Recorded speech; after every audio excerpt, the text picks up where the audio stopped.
Hope this works.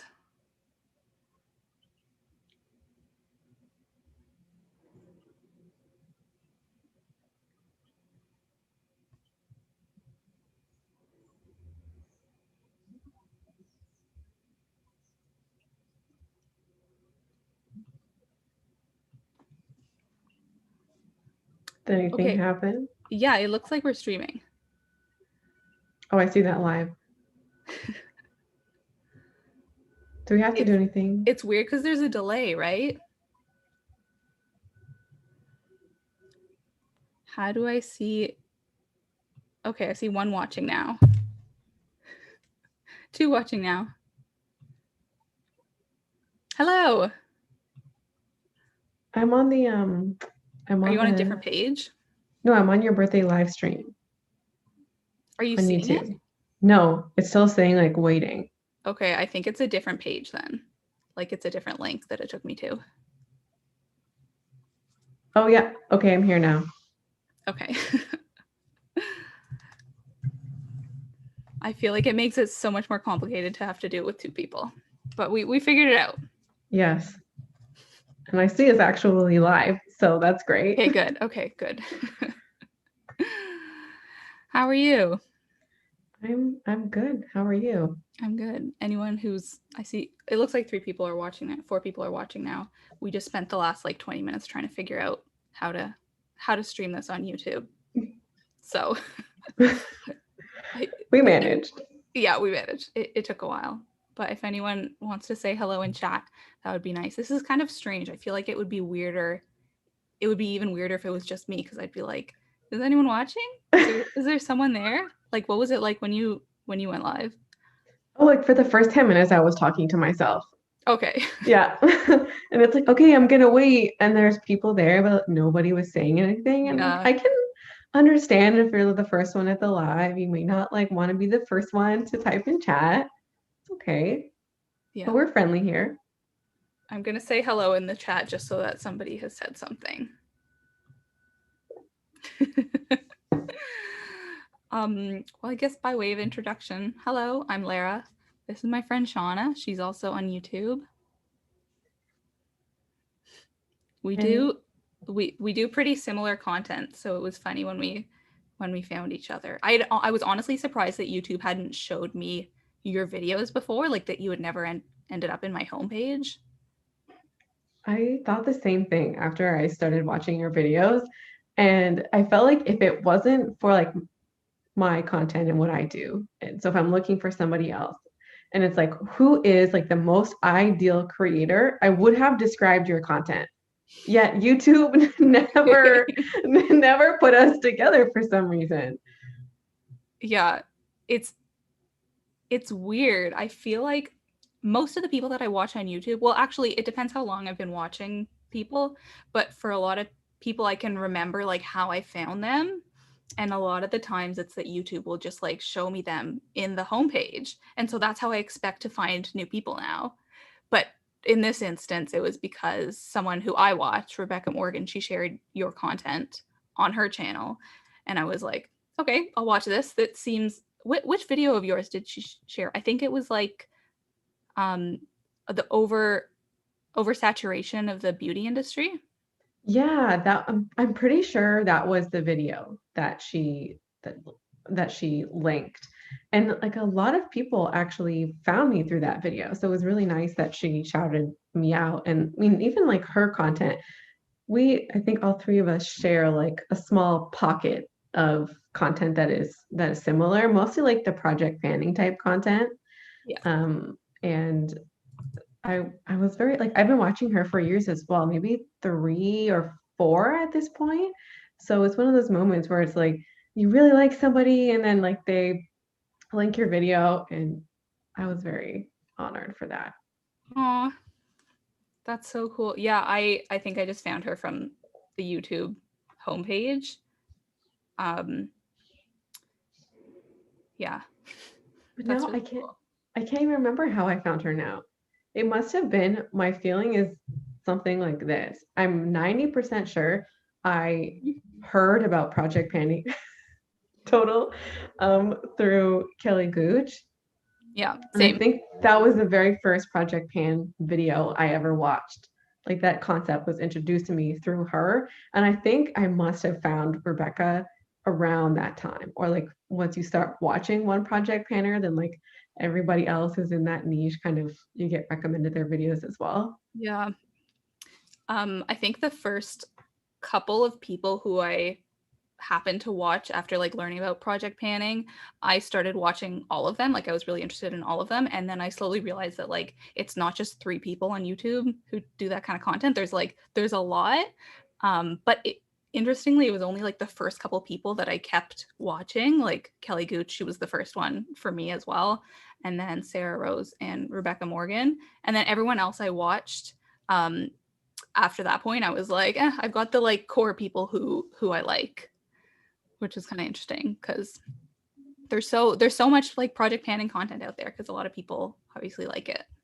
And there's a lot of people too who like just do project panning, or maybe like 80 or 90% of their content is project panning. And I'm like you, where I kind of found it and then found a couple of other people. And then I think for a while I just like dabbled in like a really expanded project panning universe. Oh, did you hear that? Yeah. Okay. And then it was like, okay, I actually really like this like kind of more select group of people. It's like watching this new content that's like new and kind of exciting to you. Yeah. Also, someone commented in the live chat. Oh, yay. So nice. I'm so excited to see that you two are doing a live stream together. Thank you so much. It's so funny to be on this end because like I don't watch that many live streams, but I watch a decent amount. And I always comment in the chat. I think because I make videos, I realize like the importance of engagement. So seeing it from this way is so cute. Well, what Also, happened? Oh, sorry, go you ahead. go. No, there's some delay. No, go ahead. Yeah, yeah. I don't know how much of a delay it is. Is it like 30 seconds, do you think? Probably Or is it something like that. longer? Yeah. Um, I look out over this building that a lot of people use it for photo shoots. Um, and right now I can see that there's a full on photo shoot going on. There's like 8 people shooting and then one model. And it's just like so funny because I never know what they're going to be filming. I think I caught it on camera one day while I was filming. I noticed that there was like a flash of light and then I looked over. This was in like February or March. Um, and there was like a bikini photo shoot going on and it was like freezing outside. It was so funny. So anyways, it's not a bikini photo shoot right now, but there's a lot of people out there. I see more comments in the. Yeah. This is so exciting. Oh, I'm so glad that someone found me through you. Oh, I see another person also found Project Panning through Kelly Gooch. I feel like if somebody were to like, I don't know, poll everybody who ever watched Project Panning, I feel like Kelly Gooch is responsible for a lot of our interest in it. Yeah, and not just interest, but also like actual engagement in it. Like I can trace back why I do it to her because that was the first time I heard of it, and that made me like interested in it. So like I wouldn't make those videos if not for her. Totally agree. But Yeah. okay, now that you mentioned Project Panning, how did you find out about the no why world? I didn't. I didn't know it was a thing. So I don't know if you watch Whitney Hedrick. She's not like a project panner type of beauty content. She's sort of like changed a lot over the years, but she used to be an old school beauty YouTuber. Like she would just do regular content. And her engagement wasn't great. Like she talked about this a lot. And then she decided maybe in 2018 to just stop buying makeup entirely because she realized she had way too much. Um, and so she started making videos about it and she realized that she really hit a nerve because that was when she gained a ton of subscribers and her engagement went way, way up.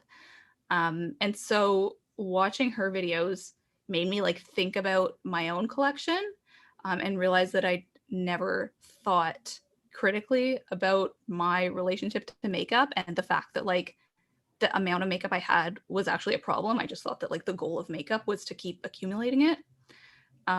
So I started watching her, I think maybe end of 2018 and 2019. And so I just stopped buying makeup. But I wasn't doing it. I wasn't like, okay, for this year, I'm going to stop buying makeup. I just like slowly stopped. And then I realized at the end of the year that like it had been a whole year without buying anything. Yeah. So that's how I That, started. but now you've been like what, 2 years now? 2.5 years. Yeah. That's a long No, time.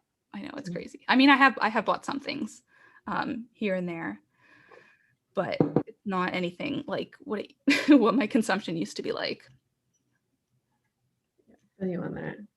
Yeah. Um, yeah, Kelly has done a lot of like deep dives into makeup recently, which I find super fascinating. Just like hearing more about the behind the scenes of makeup brands and how the industry works. Yeah. That's content that I kind of wish there was more out there about it. It, I mean, like there is some, but it also feels like a lot of makeup brands are more like hush hush about how like what actually goes into like all parts of the industry. Just want like some whistleblower or something to just be like, here's my whistleblowing channel. Yeah, because there's some aspects of makeup which it's very clear. I'm sorry if you can hear like beeping, by the way. I don't know if it's picking up because I'm using a microphone, but it's there's been beeping going on from some truck for the past like 5 minutes. Um, there's some aspects of makeup which is very obvious to us if brands are doing badly or unethically, like cruelty free, like they can just get a label, or it's pretty well known if a company has like a good shade range or something like that. But then there's other practices like, you know, violating child labor laws or like the kind of ingredients used in makeup, which is much less easy to suss out. Has there ever been a whistleblower for like a makeup company? I'd be really interested to learn about that. Yeah, I would love to. There, people in the comments, those who are here, do you know? Because I don't totally know either. There, I think there's been some for like maybe like talc as an example. Like that's one of the Mhm. more popular ingredients that like is, or I don't mean popular, like is known by a lot of people to be problematic. And so, um, I don't know. I think even like one of the problems with a lot of these ingredients that are problematic is that there's just like no sourcing, like no paper trail, if you will, to like go back to, and which I think is like part of the point. So you don't know if it's good and well or not. Yeah. Yeah, there's a lot of a lot of people talking in the comments. Kyla Fish, we were just talking about her the other day actually because I think we both watch her pretty consistently, and she does Project Pan and content as well. And she's also Canadian. So that's cool. Yeah. And Rebecca. And Rebecca, yeah. Yeah. I found Kyla last year, which again, she's another person.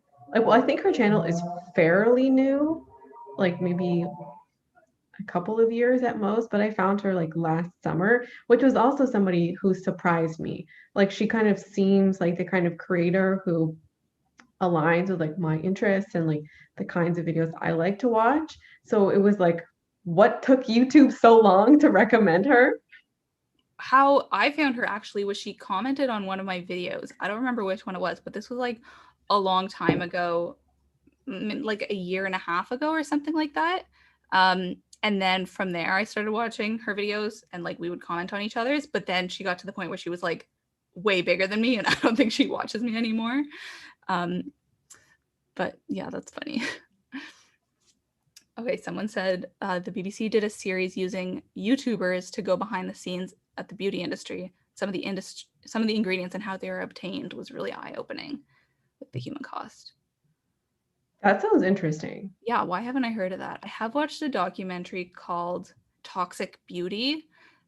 It's available, it's free in Canada on CBC Gem, but basically it just like explores what ingredients are in our makeup. But it focused mainly on Johnson and Johnson baby powder, which I think talc is the ingredient in that like there was a whole lawsuit because there were so many people who developed cancer and they traced it back to that baby powder. So that's super interesting, but I don't think that that's the only case of like toxic makeup, but that's the only one that like, you know, the brand has actually been penalized for it. So what was that called? Toxic Beauty. I'm totally gonna watch that. I love a good documentary, and I feel like if somebody's got a good one, you're probably the person to go to. Yeah. Sandra says the BBC series is called Beauty Laid Bare. Okay, I'm gonna Ooh, write that down.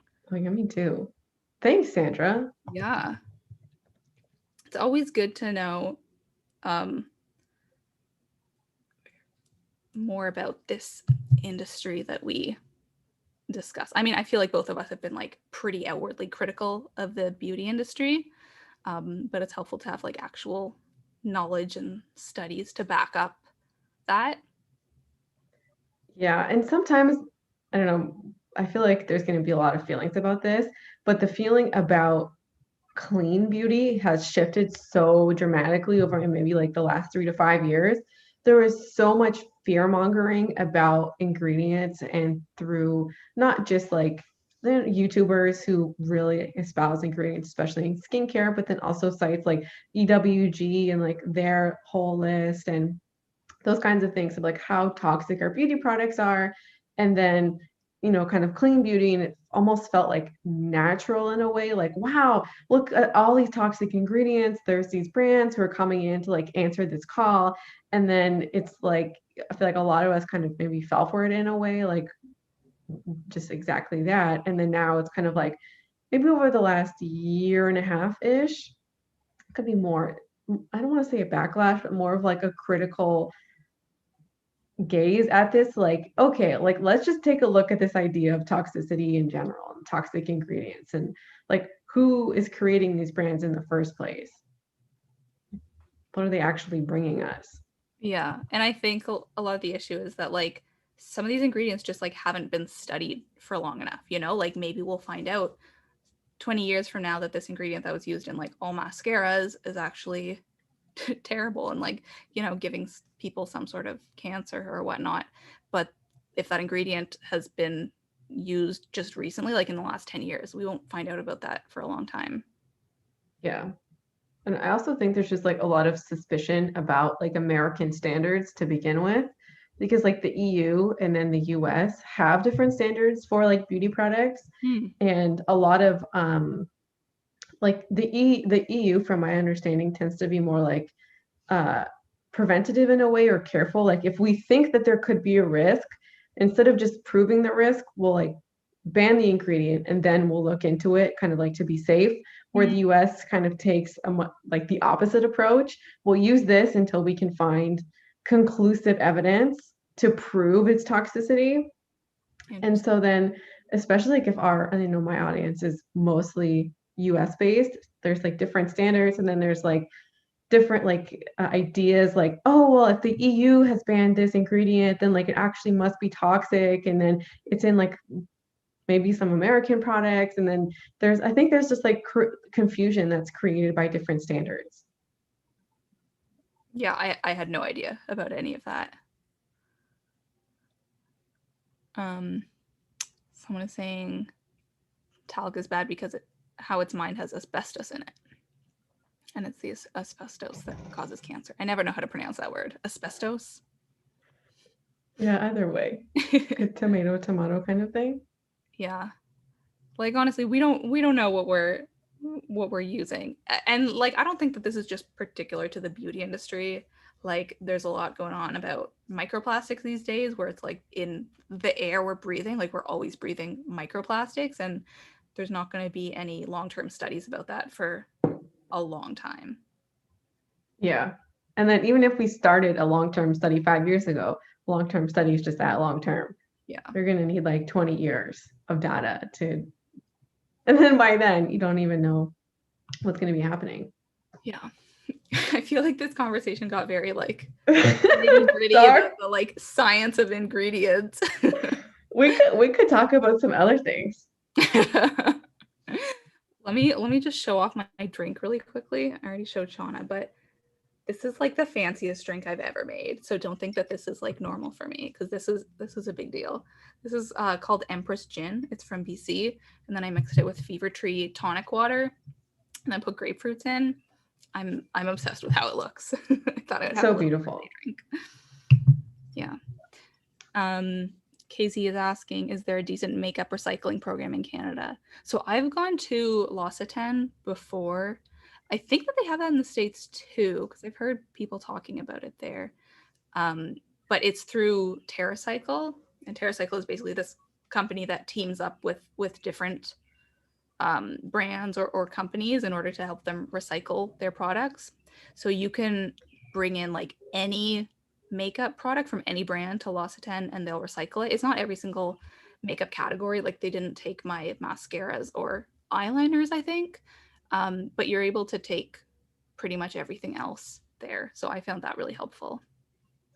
I have heard about that. And the nearest L'Occitane store near me is like, I don't know, 45 minutes away, Mm. 30 minutes away, something like that. So again, it's one of those things where like you kind of wish that there was a more comprehensive thing out there, or even like recycling programs in general, like that's like run through your municipality, like your municipal recycling program. Even those are just so uneven, like so inconsistent. And it would just be great if you could take your makeup product or your skincare product and put it in your recycling bin. But that is just not the majority of products that come into our collections, which like raises the question as well. Hopefully not to get, too pessimistic about the beauty industry, but it's like, why can't we just maybe not use black plastic as an example, and actually make the packaging recyclable, period. Yeah. And another thing is just like the lack of awareness. It's not just that it's more difficult to recycle your makeup, like that you have to go out of your way and go to this store that might be far away from you. It's also like you don't know this unless you do the research yourself and try to figure it out. Like whereas recycling, general recycling, I think is pretty well known, at least like in Canada, because there's just like an easy program and everyone knows like which bin to put things in. But like with makeup, you have to do all your own research and it's not like a government funded program and all that. So there's such a long way to go. And it just sucks that like the burden is on the consumer to figure that out and to do the work. It's actually a really great point. But like you wouldn't until um until I came on to beauty like YouTube, not like as like a creator, but as a viewer, I never actually thought about recycling my makeup. It just like wasn't something that occurred to me. And then it's like I guess one of those normal like things that are normal that like really shouldn't be normal. And then it's like, hold on a second. I need to recycle my makeup. Like, how do I do that? Yeah. And you can't even really go to YouTube for answers because how you can recycle like will just depend on where you live. And again, the burden is on the consumer. Yeah. Um, and also, if somebody wants to recycle and they're just like, they assume, okay, this like makeup packaging is the same as any other kind of plastic from like my food or whatever, they might just assume that they can put it in the regular recycling because like not, they're trying to do better. They're trying to recycle. And they're just not aware of how to do it. Like it sucks. I feel you. There's a really interesting question um, in the comments. Do you see it? From Zoe. Hi, Zoe. That's my friend. Oh, hello, Thanks for Zoe. joining. Would either of you ever attempt to make one of those DIY natural makeups? Um, uh, probably not. I think it depends where you're at, like in your makeup journey, I guess, because I think that's the kind of thing that's like it's very like zero waste, right?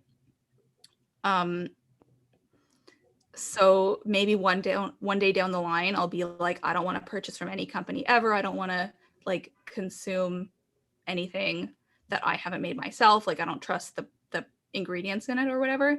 But I'm not at that point right now. I do think it is an interesting idea, and I think there's some people who tried that to make their own makeup, but I'm I'm not personally at that stage right now. What about you?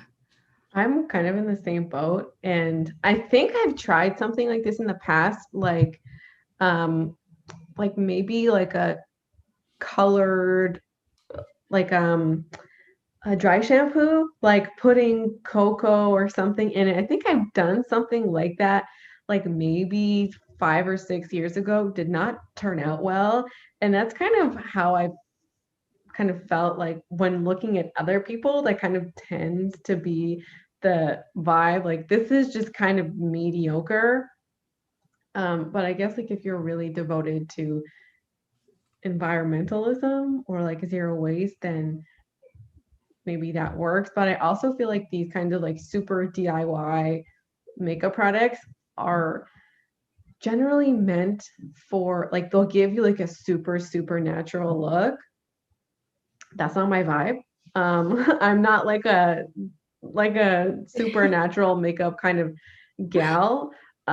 So that just doesn't even like I think I've seen stuff like using like talc, I don't know, mixture like for um like a powder foundation. I've seen those, like a DIY Mm. powder foundation, and I'm like, I'm not even gonna go there. Like I already know how that's gonna work out.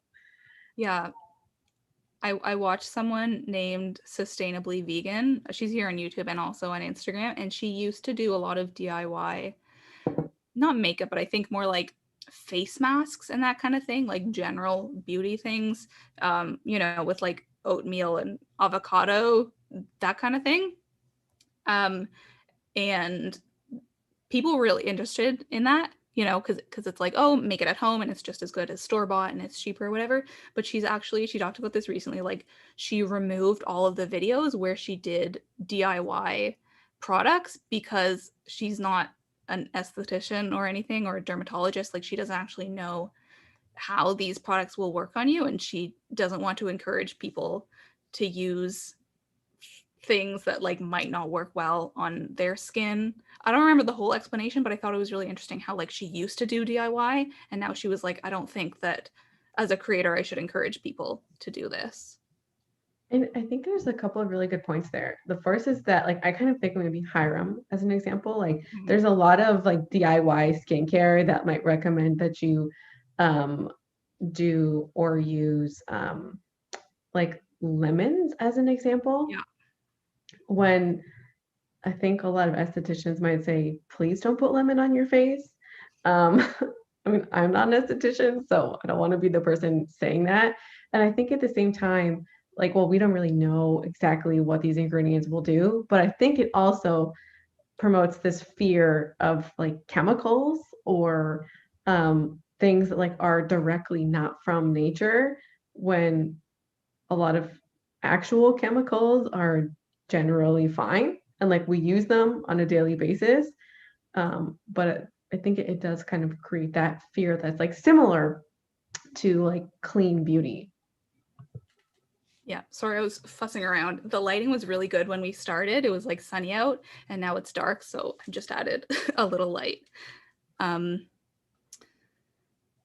yeah, and also like people are scared of chemicals. Like everything is chemicals, right? Like I guess they're different chemicals are toxic to a different degree, but like we can't avoid chemicals in the first place. So it's Yeah, kind of tricky.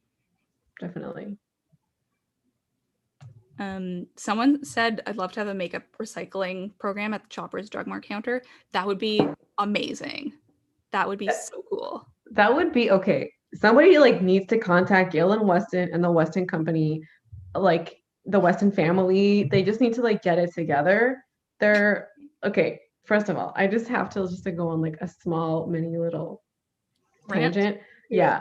Okay, for those of you who live in the US, like the Loblaws chain, which owns like Loblaws Superstore, Fortinos, Zehrs, No Frills, and then our leading drugstore, Shoppers Drug Mart, they're now like one company, and the Weston family owns this like empire.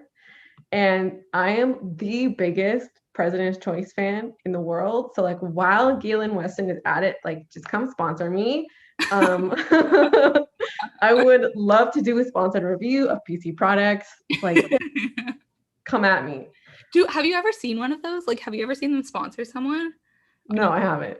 Yeah, me neither. No, like I would love to be the first. Um, there's so much like the PC brand of everything. My partner and I just go like PC hits. If we ever need something new, we just go for PC first. That's And so funny. they're usually the cheapest. They're just the best. Okay, I just had this conversation today too because I was looking for a very particular product for this drink. It's called the Fever Tree Tonic Water. And so I went to 2 different stores trying to find it. And these 2 stores are like mostly President's Choice. Like they have a ton of different President's Choice items. And so we got so much PC stuff like today and yesterday because we don't usually shop at these stores. We go to ones that are closer to us. Anyways, but we got a bunch of like we're both plant-based or vegan, and so we got a bunch of like vegan cheese and vegan like dipping sauces that we hadn't tried before, and it was so exciting. So we tried them today and they're all so good. And he literally said earlier, he was like, damn, like PC is doing vegan stuff better than vegan brands are. And it's true. Like Daya cream cheese, that's like the classic like vegan cream cheese that everyone swears by, like it's not very good. I don't think it's very good, but like the PC vegan cream cheese is amazing. Like it's unbelievable. I like how that This is good to know. yeah, nothing to do with makeup. But yeah, I'm with you on the PC thing. Yeah, man, like Oh, everything. agrees. There's only like a handful of things that I think are like actively bad. Their iced coffee, like in the container, I think that's disgusting. Don't ever try it.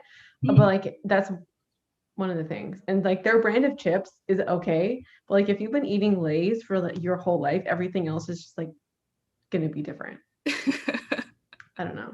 Their sparkling water, the best. And I really want to try. Have you seen the commercials for like the yuzu line of that they put out for the summer? I don't think so. They have this yuzu blueberry sorbet that I would love to get my hands on. And Okay, I Rebecca's just commenting about the chips. I just got 2 of those bags of chips today. So funny. I'm gonna have to look that up. How do you spell it? Yuzu? yeah, why you said you. I've never actually had yuzu, but apparently it's like a cross between like lemon, orange, something like that. So it's very like citrusy, but I'm just ready to like go get that ice cream. How did we even start talking about PC? Oh, we were talking about shoppers. Shoppers. I went on this rant about PC.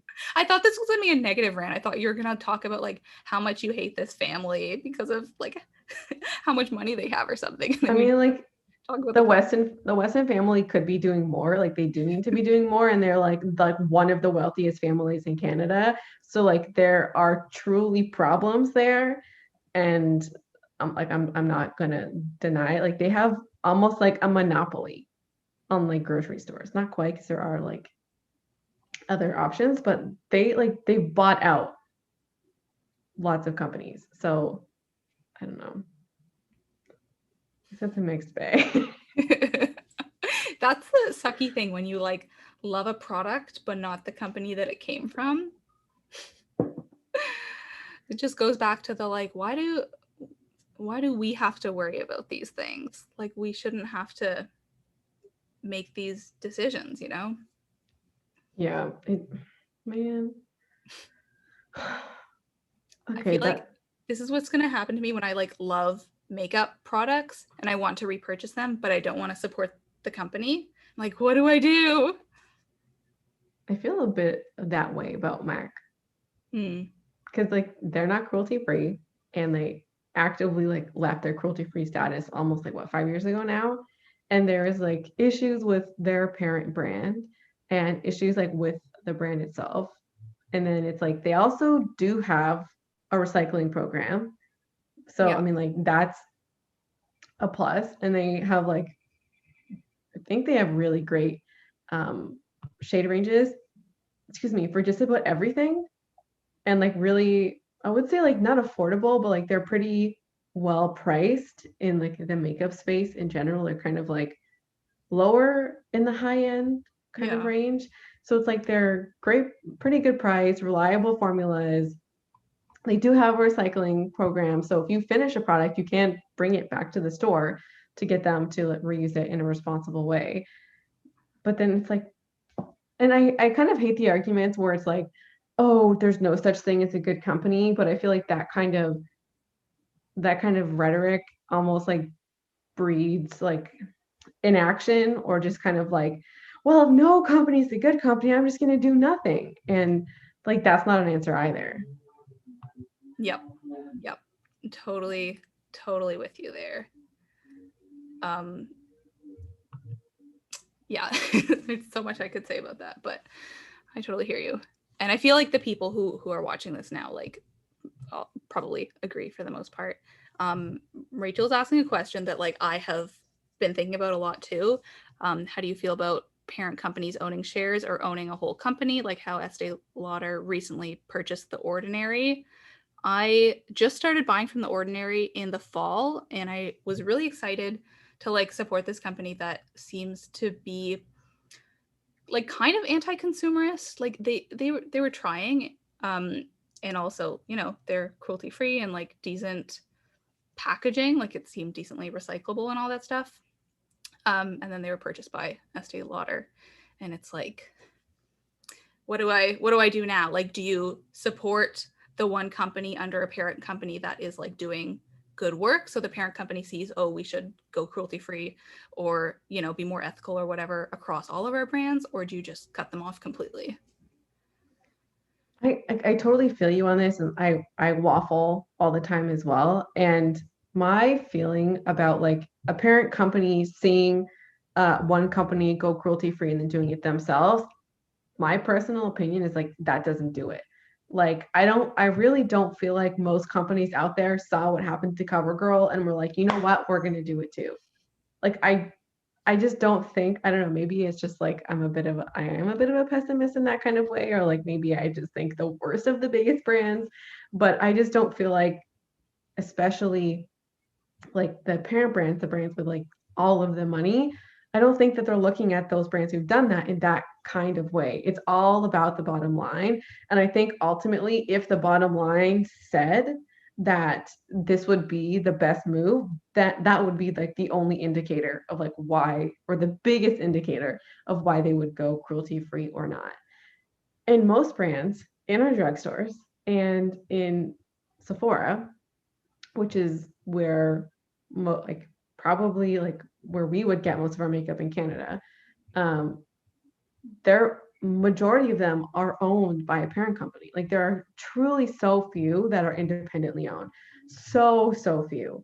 And then it's like I'm pretty sure like all of the drugstore brands that I can think of have a parent company. I can't think of one that doesn't. So then it becomes like I feel like a question of that kind of becomes a class issue where it's like you have the money to buy more expensive products that don't have a like I mean your money can go where you would like it to, and we all have budgets and we can determine where they go, but that's not everybody's situation. And if I have the money, then that could be my situation. But then it's like what am I doing independently? Like I feel like I would have to do more than like a personal decision. I i feel like when we make things individual and we individualize problems, then like we're getting away from larger action. At least that's my own opinion. Yeah. Yeah. I don't know how to respond to that, but I feel you. And especially like how people were saying earlier, someone was saying, I think they're from northern Ontario, and they're wondering if they can ship products to L'Occitane from where they are. um, or just like if you want to buy from a smaller makeup company that's not available at the drugstore, like not everyone can do that. Like a lot of the time it does come down to access, and people want to make the quote unquote right decision, but like it's not necessarily available to you. Yeah, and it's like, what do you do? And I don't know, I think like if you want to buy makeup, most like probably 90% of your options are from a brand that does have a parent company. And I just like I don't know if I'm at that point right now to make that decision to say like no brand without a parent company, because that does limit like the most affordable and accessible makeup for me personally. And like I'm just not in like a financial place to do that. And so I think that will reflect a lot of people's even just can they consider that an option? Yeah. Yeah, this conversation so far has been like a little bit like pessimistic. I feel like we came up with a list of questions to talk about makeup and like our journey with makeup or journey with YouTube, and it's been like this is why the makeup industry kind of sucks. Let's go there though. I feel like those questions are like more fun, like Yeah, more positive. more positive. Yeah, well, tell me, how long have you been on YouTube? And also, when did you start wearing makeup? I don't know what I want to hear first. Talk about makeup or YouTube first. Well, I started YouTube February of 2020. Also, Um, very recently. yeah. And I wanted to start a channel for 4 years. And I think I might have told this story before, but like I will tell it again. I told my partner back in 2016 that I wanted to start a channel, and he bought me a light, like a like a filming kind of light. And I never used it because I never started my channel. And it always kind of like sat in my drawer as like the dream that like I was like too scared to follow. And it kind of like was in my head, like the thing that like sits in the drawer that kind of like mocks you, like it's there and you're like, what am I doing? And then one day I was like, you know what? Like there was I was always like scared and kind of felt like I had nothing to say. Like there was nothing new that I could bring to the table. And then that voice kind of never went away when I started my channel. But I eventually was like, you know what? I need accountability here. Like I need to do this thing. And whether or not it goes anywhere, like I just didn't care. And I just like started it. And so like the reason like dramatic why I wanted to start a YouTube channel dramatically shifted from like 2016 to 2020. And I'm actually glad I never started a channel in 2016 because I think I would have been following that really kind of standard format at that time of like hauls and get ready with me's and really like what could YouTube look like at that time. And I don't think I thought a lot about like what I would want my presence to be like. And in 2020, I felt like I brought a really positive message out there, and like I'm glad like that's how I started. Anyways, how did you start? Because I've never heard your story. So it's funny because I wanted to make a YouTube channel for a long, long time as well, but I actually did, and it just didn't go anywhere until I started making no buy content. So I made a different channel with my friend in grade 12. We made like 2 videos on there. We didn't do anything. We were just like excited about it, and then it didn't go anywhere. It was called like EXO Girly Dolls or something like that. Like Love I don't it. know, I don't know where the name came from. So we made like 2 videos on it together. Um, and then yeah, so I didn't do anything about YouTube for a long time, but I still like I started watching YouTube in grade 10, and I've pretty much like watched it nonstop since then. I've always loved YouTube. And then one summer, I think it was the summer after 3rd year, so 2015 for me, um I made a channel. I think I must have been like not working or something or just really bored. So I made a couple of videos, and I enjoyed doing it, but I didn't know like the strategy behind YouTube or like how to grow. So I made videos about like all stuff all over the place. Like there was no um like theme to my videos, though I think they were mostly makeup always. And then like from 2015 to 2019, I would upload like one video every like 4 months about whatever. Like sometimes it would be like, this is my breakfast. Sometimes it would be like reorganizing my desk, like just because I enjoyed making videos, but I, didn't have any schedule or whatever. And then at the end of 2019, um, I was only working part time, so I had a lot of extra time. And my friend was telling me about how her friend had made a YouTube channel and was like doing pretty well. So I was like, why don't I try to like, like start making videos regularly now? I can talk about how I've been on a makeup no buy for like almost a year by that point, because I didn't think that anyone was doing that kind of content. Like I didn't realize that that was kind of a genre on YouTube. At this point, I had no idea what a project pan was. It was a while after that that I heard about Kelly Gooch for the first time. So starting like November 2019, I just decided that I was going to put out one video every single week. And I have since then. Like I haven't skipped a week since November 2019. And it's been a slow grow, but it was funny seeing how like for 4 years I like didn't grow at all because there was no like theme to my channel. And then the last year and a half it's like actually done well because I have found something to talk about. I feel like for both of us it was like a very long like long and wandering um journey to get here. Yeah, and when I've heard how other people have started, I feel like that's really common. A lot of people who like were inspired by folks that they've seen on YouTube and then wanted to do it themselves, like were either too scared or didn't know what to do or how to do it. And all the advice that I hear, people are like, I want to start a channel, like what do I do? I always hear like you just got to start. And like it's kind of true. Like you just got to start one day because like a lot of the fears that people have, well, they're not always the same. People always have fears one way or another about like starting a channel and what that's going to look like. And for a lot of people, starting it doesn't eliminate the fear. Like you're just doing it even though you've got it.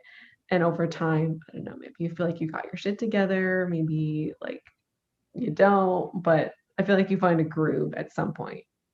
Yeah. Well, I think for me it was that like I literally didn't know like what theme to make my content about before. Um, so I actually have like something to talk about now rather than just talking about makeup, which is like, yeah, I guess you just need to differentiate yourself somehow. And also like being consistent, like one video a week, when I'd never done that before. Yeah, But that that's definitely crazy that helps. you got to this point in, it's only taken you not even a year and a half, because I think because I've been around for so long, that seems like amazing that you're able to achieve that. Well, thank you. That's so sweet of you. Sometimes, I know we talked about this the other day. Sometimes it's like really hard to not compare yourself to other people because there are folks who are like around, like who started around the time that I did and are like double or triple, kind of where I'm at. But it's just like, you know what, like you're not this person. And like I don't, I have very particular things I want to say. And like so do you. And like I don't know, maybe it's like super cheesy, but like nobody is Lara. Like you are you and like you do you best and like nobody can deliver your message other than you. So whatever like route that takes you in life, like that's the route. Yeah. Yeah. It's super cool. And I never imagined that I would be like doing a live stream. Like this is so cool. And I actually wanted to do this because I saw yours. You did one a couple months ago and I was like, "Oh, am I like at the point where like a couple people would actually watch me if I went live?" Like that's just the coolest thing. Yeah, it blows my mind too. And I did say this to you the other day, but like a room full of people, like 1,000 people is just like in any other space to like talk to or with 1,000 people is crazy. I don't know if I would have the courage in real life to talk to a room of 1,000 people or 2,000 people. And then like we get that opportunity every time we post a video. And like that's so amazing. And then there's, a fraction of those people who like also want to hear us like right now live. That's amazing. Yeah. And I will say I hate public speaking, like anything that involves nerves of any kind, like a driving test, or I play violin, so like performing, or like, yeah, like public speaking. Public speaking is probably the worst. Like I'm so bad at it and I hate it. And even like at work, like in person when we used to have meetings and I would have to speak up, like that would make me really, really nervous. So like, yeah, the fact that if 1,000 people see my video, I'm like, I would never be able to talk to people like in person. I would never be able to do that. Yeah, totally with you. And when like you're filming your video, you're alone. Like I don't know about you, but I feel like I'm actually just talking to myself.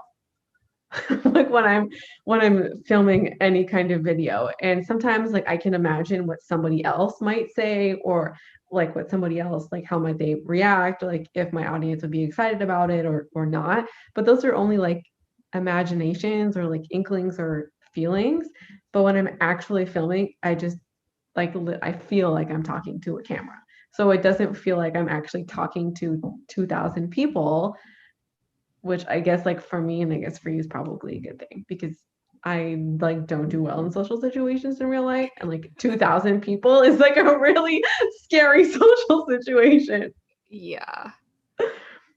Yeah, I always just feel like I don't get nervous before I start filming. I got nervous before this because I was like, this is like actually live, but I don't get nervous before I sit down and start filming because it's literally just me. Yeah, totally agree. Yeah. Um okay, and then what about makeup? What has been your makeup evolution or relationship to makeup? Mine probably happened in like 3 stages, I would say.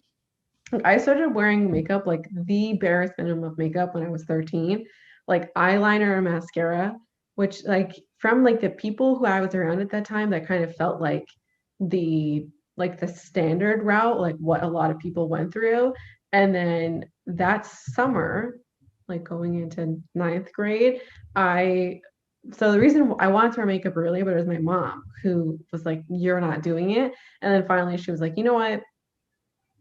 Like do what you want, but like you're paying for it." So I found like foundation when I was 14. And I had a lot of acne at that time, and that was the reason why I started with like complexion products.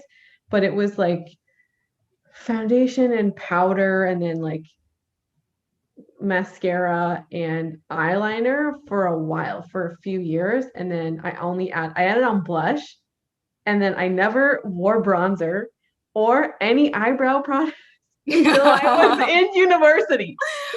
I am not the pictures of me in high school. Oh, My I feel you. like when you put on powder over your eyebrows, Oh, like you put it on top of your eyebrows? well not on top of it, but like around it, like it gets on top, and then like it kind of like fades out your eyebrows, and then it just like looks funny. And I never wore bronzer till I was like maybe 18 or 19, like my first year of university.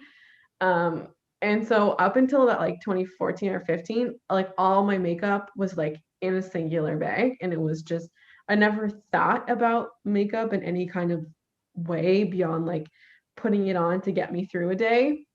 And also until that point, I wore makeup every single day. There are people in my life who've never seen me without makeup. Wow. Like maybe people like, well, maybe not now, but like in high school, I did not go to high school, not a singular day in my life without makeup. Like I was so insecure. And then one of my friends was like, you know what, Shauna, like I think you think people are judging you more than they actually are. And then in university, I like got so busy. Like I was working 3 jobs, and like, you have classes, and there was just some mornings where there was like no time. And I just kind of stopped caring if somebody like what people thought about me. And the thing is like if somebody ever like had a feeling about how I looked with or without makeup, people generally don't tell you unless it's something really good or really bad. Like, I really love your eyeshadow, or you look like shit. But I got so few of those like you look like crap kind of I, comments, like very few. You know what I mean? And so I guess in a way it was kind of like people care about whether I wear makeup or not more than like I was making a bigger deal of it than it actually was.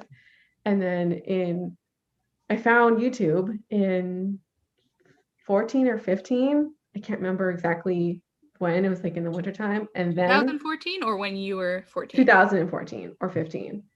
And I found it through the L'Oreal Pro Matte Foundation. I was looking for a review and I found Tati Westbrook. And like that's how things started. And then it was like instant makeup consumerism, like literally overnight, like amassed like 150 lipsticks in a couple of weeks.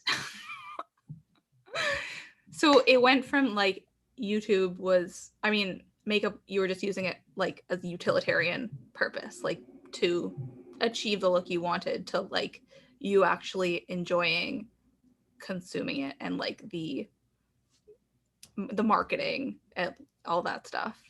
Yes. And I felt like I wanted the things that the people on YouTube had. Like I wanted to look like them and I wanted to have the talent like they did. And I also felt like in order to create a look, excuse me, you had to have the exact same product as they did, which like I don't think I'm alone in feeling that way at all. And like the funny thing about this is that like I did not wear eyeshadow at all until I found YouTube. And I remember like going to like a university, I don't want to call it like a dance, but something like that. And I had this like Revlon quad, and it was the only quad that I owned. And like I bought it for this occasion. And it was like, I don't know if you remember these kinds. They're like the ones that are like black and silver. They were like everywhere around that time, like that kind of color palette. I didn't know how to use it. And I was like putting black eyeshadow and Come with like a little one of those little like I don't oh know what yeah. they're called. The little Yeah. sponge tip applicators. And I didn't own any eyeshadow brushes. And I'm like over here, like, how do I put this on? And it looked like crap. Oh my God. It was horrible. And then I found YouTube and like I learned how to apply eyeshadow through YouTube. I bought the Morphe palettes because of YouTube. I was like classic. I feel like yeah, I feel like I was just classic. Like I really fell into the trap, didn't think of what I was buying, and then overbought so much. Like it got like out of control really quickly. I didn't think about what I was spending, and like I didn't have the money to do it. Like, I was like, we're the same age. So 2014, what, like 19, 20? You know, Yeah. like working 3 jobs to pay for my education. Oh, I thought you were And gonna say then to pay for your makeup addiction. yeah, but then it was like I had no money because I had this education that I could barely afford that I was paying for. And like I didn't take out any loans like until my master's. So it was like I didn't have any money, yet I was purchasing like literally hundreds of dollars worth of makeup like every month. And eventually like I heard about no buys like back in like maybe 2018 was the first year, maybe 2019, somewhere around there. But I thought it was like so crazy that like I would never want to do it. But I also like wasn't ready to stop consuming the way that I was. And it wasn't just makeup either. It was like clothes and shoes. Yeah. And uh and so eventually I was like, you want to buy a house, like you want to get married, you like want to like you have all these goals, you can't do them consuming the way that you are. So it stopped. Now we're like, I don't want to say on the other side because it's not really quite linear and you kind of Yeah, you know yeah. but now I'm here. I um oh yeah, I will say as a footnote that my learning about no buys and interest in stopping buying makeup also coincided with just like general knowledge around consumerism and like ethics of consumption. I started learning about fast fashion in I think 2019 or end of 2018. And before that, I had like never considered who made my clothes, that kind of thing. And so in conjunction with what I was learning about fast fashion, I started realizing how that basically translated over and was the same situation with the makeup that I was consuming. And even though I don't think that there's like fast makeup, like there's a lot of people who talk about fast fashion and like why you shouldn't purchase fast fashion. I don't think that it's the same way for fast makeup, because that's not like fast beauty isn't as known about. But I started sort of putting that together in my head and realizing why, if I'm not buying clothes from fast fashion companies, then I also shouldn't buy makeup from companies that also didn't fit my ethics. Yeah, that's a really, I think the idea of fast makeup, I mean, it is catching on more and there's more conversation about it now, but I think the idea of trends are more prevalent in fashion. Yeah. And sometimes, like in makeup, we don't realize, like when we're in it, how trendy trends can be in makeup because it's like, well, like we always wear complexion products, or like I have oily skin or I have dry skin. Like I'm always going to need something for that skin type unless that skin type changes. Um, and and at least that was me anyways. I guess I can't say for a lot of people. And I personally didn't realize how much, like how trendy makeup can actually be. And we are Oh, influenced, by the trends, even like the way, like eyebrows, there are eyebrow yeah. trends and Yeah. they've changed dramatically over the last 5 years. And even like cool tone and warm tone eyeshadows, we talk about that a lot in this space. And But also also, like skin, like dewy skin or matte skin. Yeah, like there are trends for sure. yeah, and then you can overbuy. And I guess the thing with like we can bring that buying mentality to the makeup as we do to clothes. And I think in some ways, like clothes for me before maybe the last couple of years, like I never actually planned on having clothes in my wardrobe for a long period of time. Like I never actually made that thought, like I would like to own this for 5 years. I never thought about how long I would own anything. But then when you look at your habits, it was like pretty quick in and out. I think I never quite made that connection to makeup. And I never needed to before like 2014 or 15 because I was so utilitarian. I panned blushes like when I owned them. I Wow. had one blush, this one Stila blush when I started wearing blush.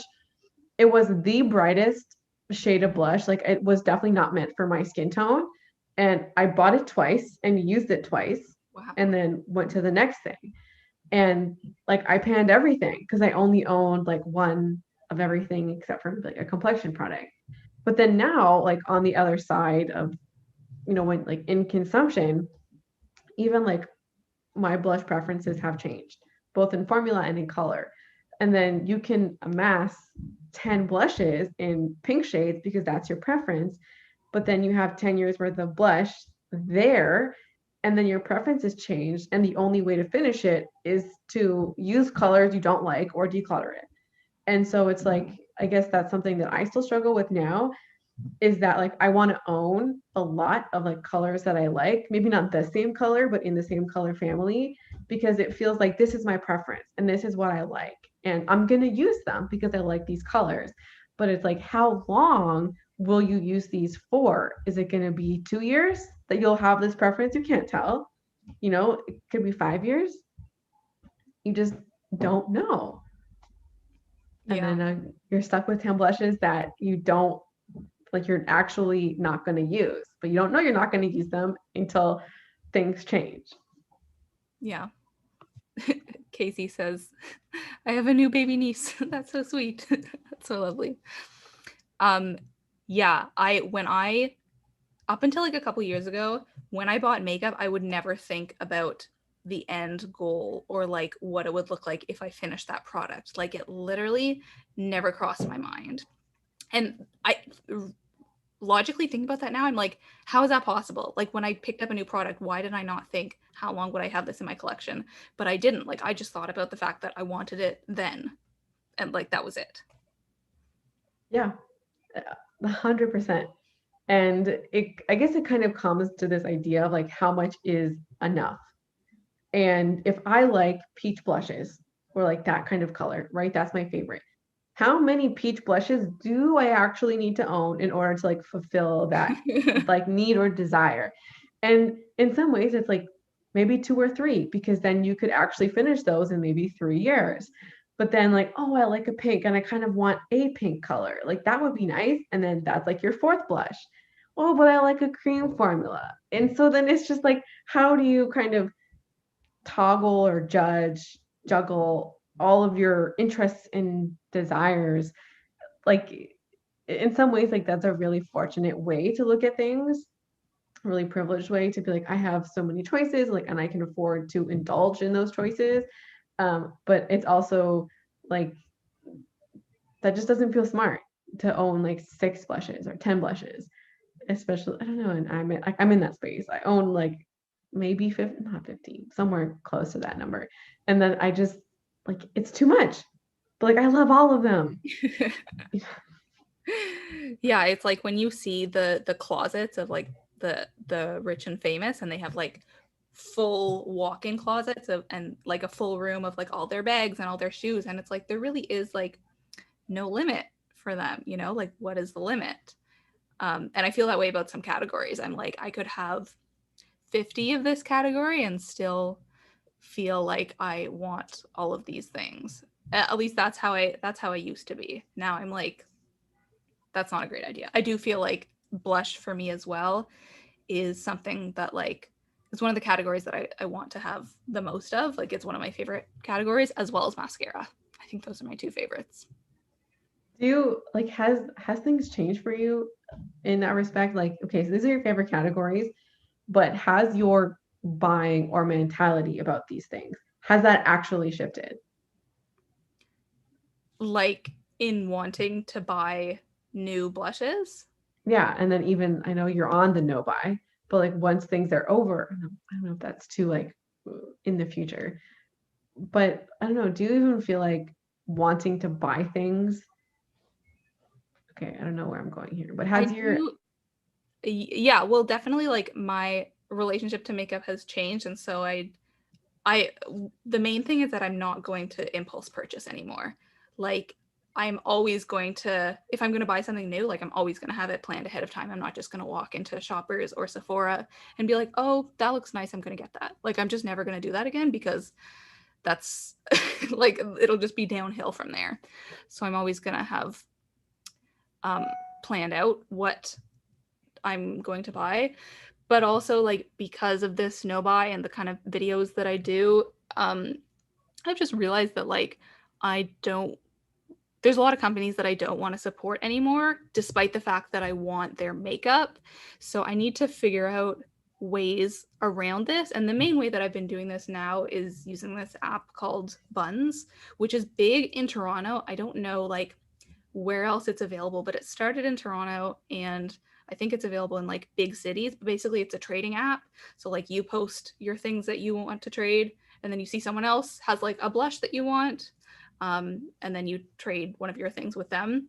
And so I know that like not everyone would be comfortable with this because sometimes it's not brand new. Like sometimes it is, and you can tell because it still has a packaging and everything.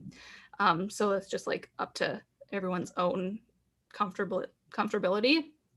But this is what I've been doing for the past couple months because there's been like a couple of things that I've wanted to get, and I've just like happened to see it on Buns, and I'm like, I can't, I can't not get this. And also like Facebook Marketplace, I think that would be a good way to do it as well. But I haven't explored that as much. I just like know a lot about Buns, and then I don't know, like I think probably on Poshmark that's a possibility as well because then I would be able to not support those companies but still have those products.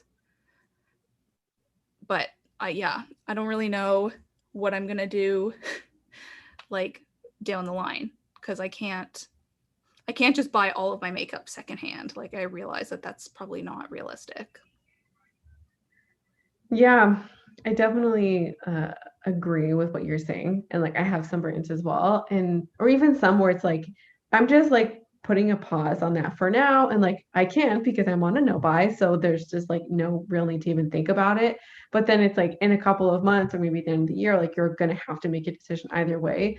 And I've, kept my eye on like Poshmark and things like that, like what is actually being sold and like how like what does that look like? And I have bought makeup on Poshmark, at least one eyeshadow palette. I can't remember if I bought anything else, but like Buns in my city, it's not big enough to really uh, look that way. But I guess you never know.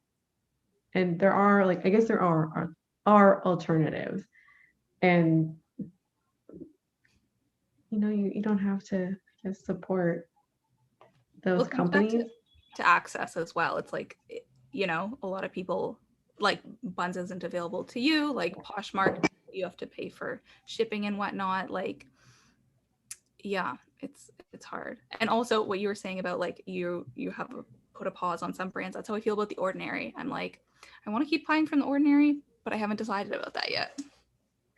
Yeah, they're also a brand that is kind of on that list for me. And I just finished this morning my niacinamide serum, and Mhm. that's a product that I really do enjoy using.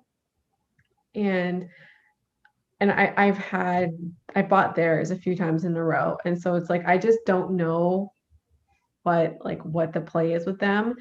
So I think I'm gonna try the Inky List because they have a serum. But again, it's like, I mean, I haven't made a decision either way about even like if I'm going to buy that product. And I guess that's because like, I'm on a no buy and like it does fulfill the criteria. I could do it, but then it's like if other skincare products, maybe try those first. And I guess one of my questions for you is like, do you ever obsess because of your no buy on like every individual item that you buy?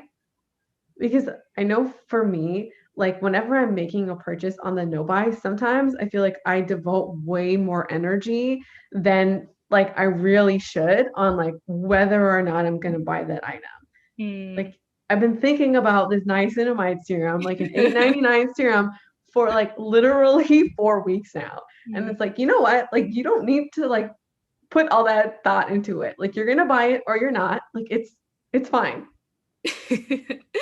Yeah, we end up having to put so much more thought into these things. I think in a way, being on a no buy has kind of relieved some of the like mental burden of thinking about this because I'm like, I'm on a no buy, like, at least for makeup, like, I don't even have to think about if I want this item. Like, if I see something on Trendmood or like someone talk about an item in a YouTube video, I don't even have to like think about, do I want it? Should I get it? Like, should I look up how much it costs and whatnot? Like, I just don't even have to think about it. It's almost like people like uh not Bill Gates, um the Apple guy, Steve Jobs, Good how jobs. he like would always wear the exact same outfit, like black turtleneck and blue jeans, because it just like would take away that kind of like him having to think about what he was going to wear the next day. It's kind of like that with makeup. I just like, I don't even have to think about it. And now that I realize that like I do have to think about it because in some categories I am running out of products, I'm like, oh, it was almost like easier to be on a no buy, you know? Yeah. And So and oh, go ahead. well, I was gonna say like my foundation and concealer. Like I need to purchase a new foundation and a new concealer soon, and I have just been like putting it off because I it's gonna I'm gonna have to do a lot of research to figure out like what company I want to buy from, and also like I don't know if I can go in stores and like sample any. So what were you gonna say? Um, that being on the no buy made me realize how little I thought about purchases before. Hmm. Because now, like every purchase on it, oh yeah, I would say like 99% of the purchases are like considered. And like, do I have something else to use first? Could I try something else first? And have I tried something else first? And then where do I want to buy from? Like, do I need this product? How long would I like to own this for? Could I see myself using this to completion? And so everything is just like much more considered. And I think with like makeup and skincare, those thought processes and like going through them has like almost become natural at this point. Whereas like with clothing, like there's still work to do to make sure like I'm asking myself all of those questions. But either way, it really illuminated to me that I just bought stuff because I liked it before or because I wanted something new. And that was something like in 2020, I guess I hadn't fully realized how considered I have been and how much thought and care I put into purchases. Sometimes to the maybe to the other side where it becomes too much. But I think that like that's just such a good experience to like to to purchase things in a way that you probably should, being considered. Yeah. Yeah, I definitely bought probably the majority of my makeup by just like impulse purchases before my no buy. Like it was only the really expensive items, I would say, that I put more thought into buying. But like anytime I went into a drugstore, I would usually pick up like a mascara or a lip liner, just like something small if it was on sale. And as a result of that, I have so many just like random makeup products now that I'm realistically never going to use up. How do you deal with that? Like that idea? Like how have you kind of come to terms with it? Have you?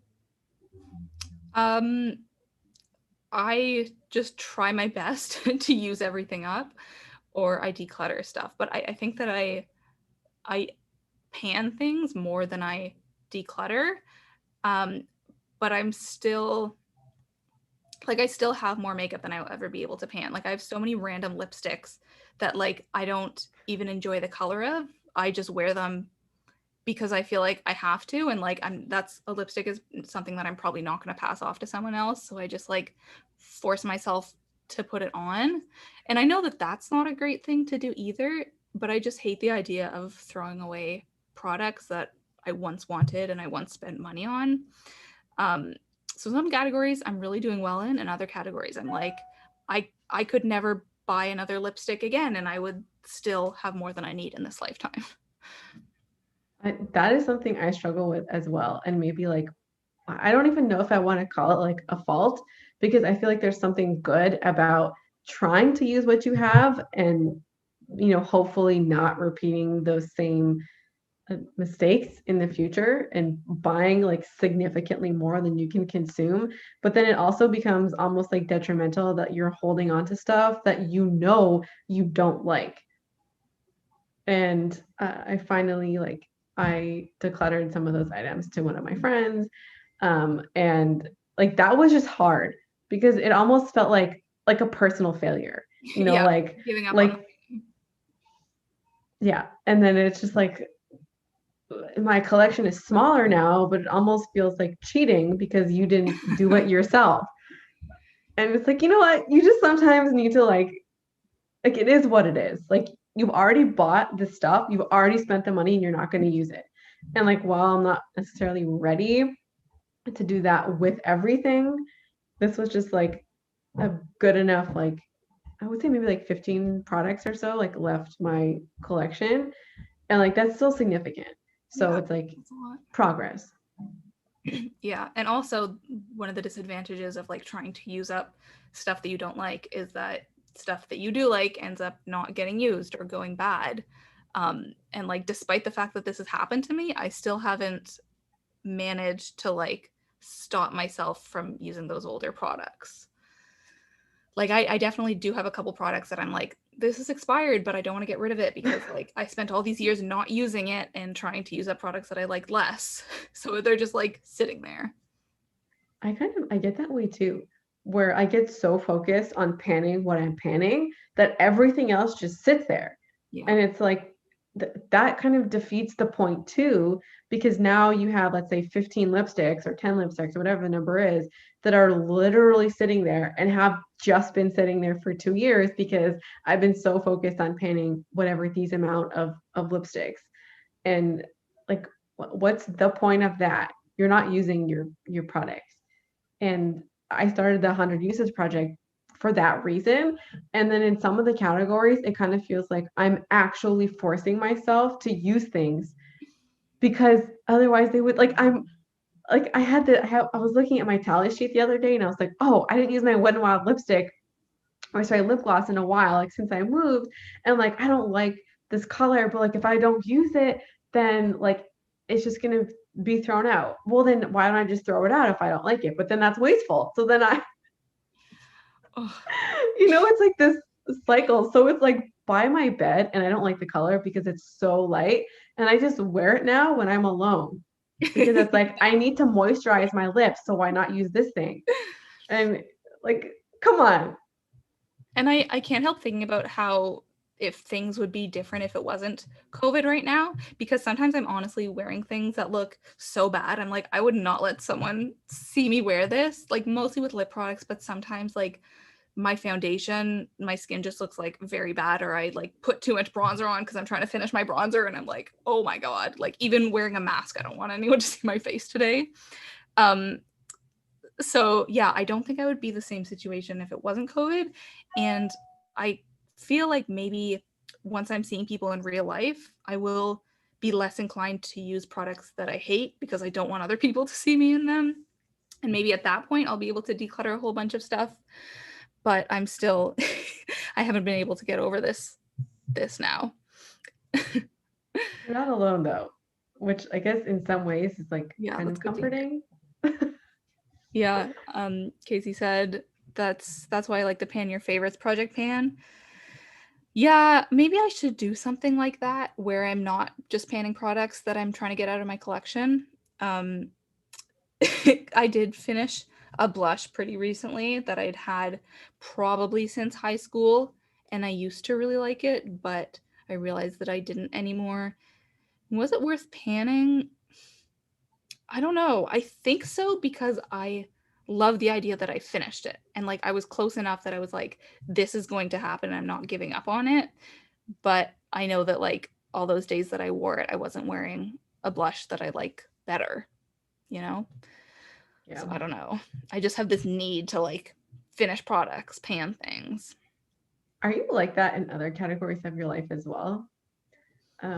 Because I noticed, so like this is my first time living alone and like first time like buying groceries for like one person. So like in the past, if like I had cucumber as an example or somebody else bought cucumber, even though like I might you're still buying one, like it can go farther because there's other people. So if you don't finish something, somebody else might.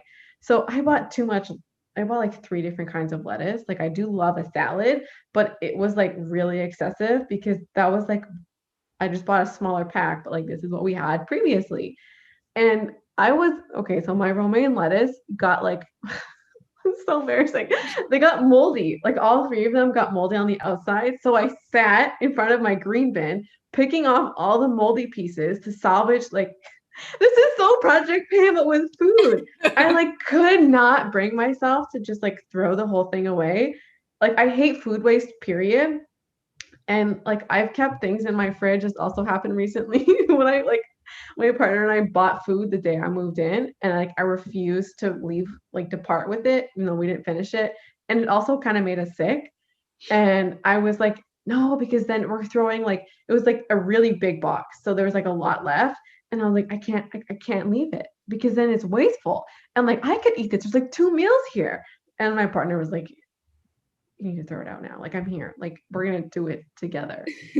And I just feel so much guilt like outside of the project plan. Are you like that in any other category of your life? Definitely. Yeah, I do think food waste is kind of a different kind of example because it's yeah, like there is such an issue with food waste, at least in the Western world. But I notice this with like pens and lighters, like anything that can be feasibly finished, like I am finishing it.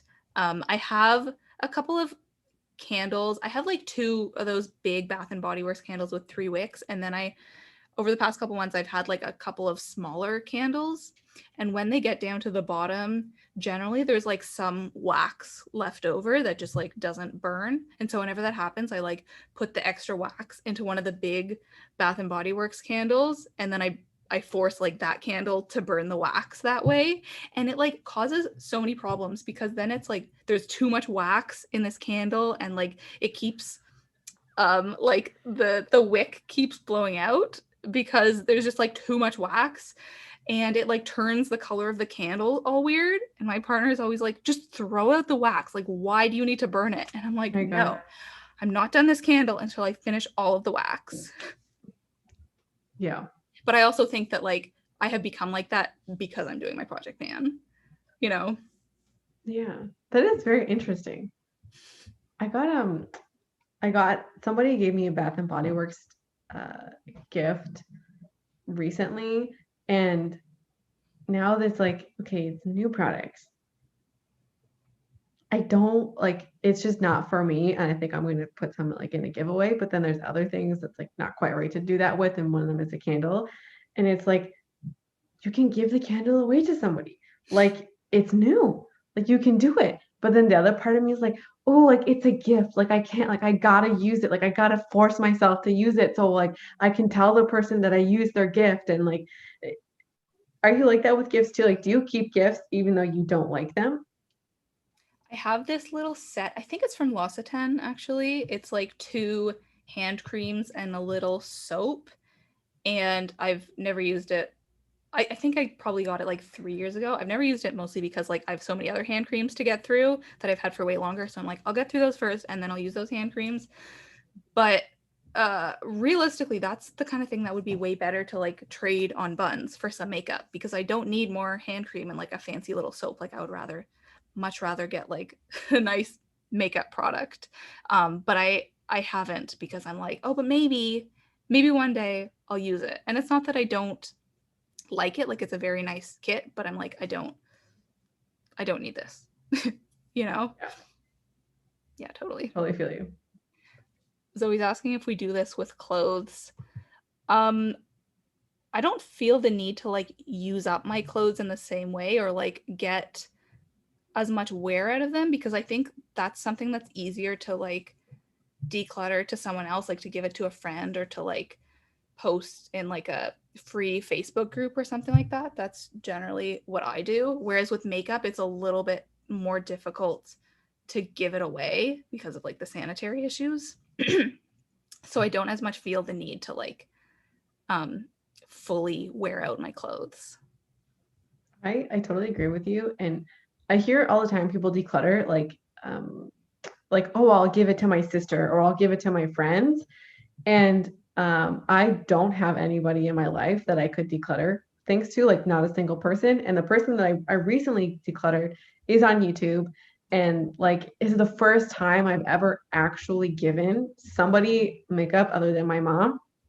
But now my mom has so much makeup, like for her, because I'm like, do you want this or how about this? I think she just maybe like has said yes because like I've offered, and so like I've stopped in the last few months.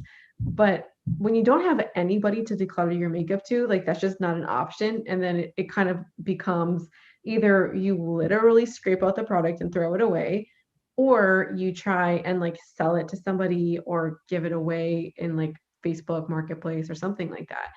Not all my makeup has been successful in that way. So then it's like, what do you actually do? And you're right that in the sense that like I don't feel the same way about clothing because that use up factor like just doesn't feel the same. And I guess like even like the culture around it is not quite the same as well. But I do keep clothes for just in case. Like I do have makeup products like that where it's like, well, if I get rid of my only red lipstick, then like if I wanted to wear red lipstick, I don't have one.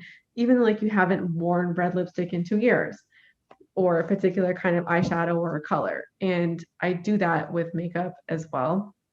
I think for me, like specifically, like professional wear clothing, I've kept so like for me a lot when it's like you have not been to a conference in 2 years, like you do not have a job that requires you to wear blazers and dress shirts and shoes and those kinds of things. And so those have been like the hardest to get rid of because it's like, well, like I'll be entering the job market hopefully in a couple of years. Like I could keep it for then. Or like, what if I need to go to a conference next year? Or like, what if, and the what if kind of comes up so much in clothing. It's like you need to check yourself. Even before COVID, like what were you doing? Like, were you really going to conferences like every other month? No.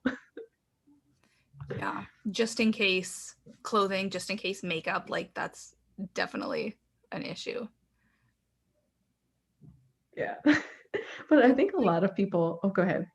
Because you're like you just don't know, and you have a fear of like getting rid of something only to need it the next week. Yeah.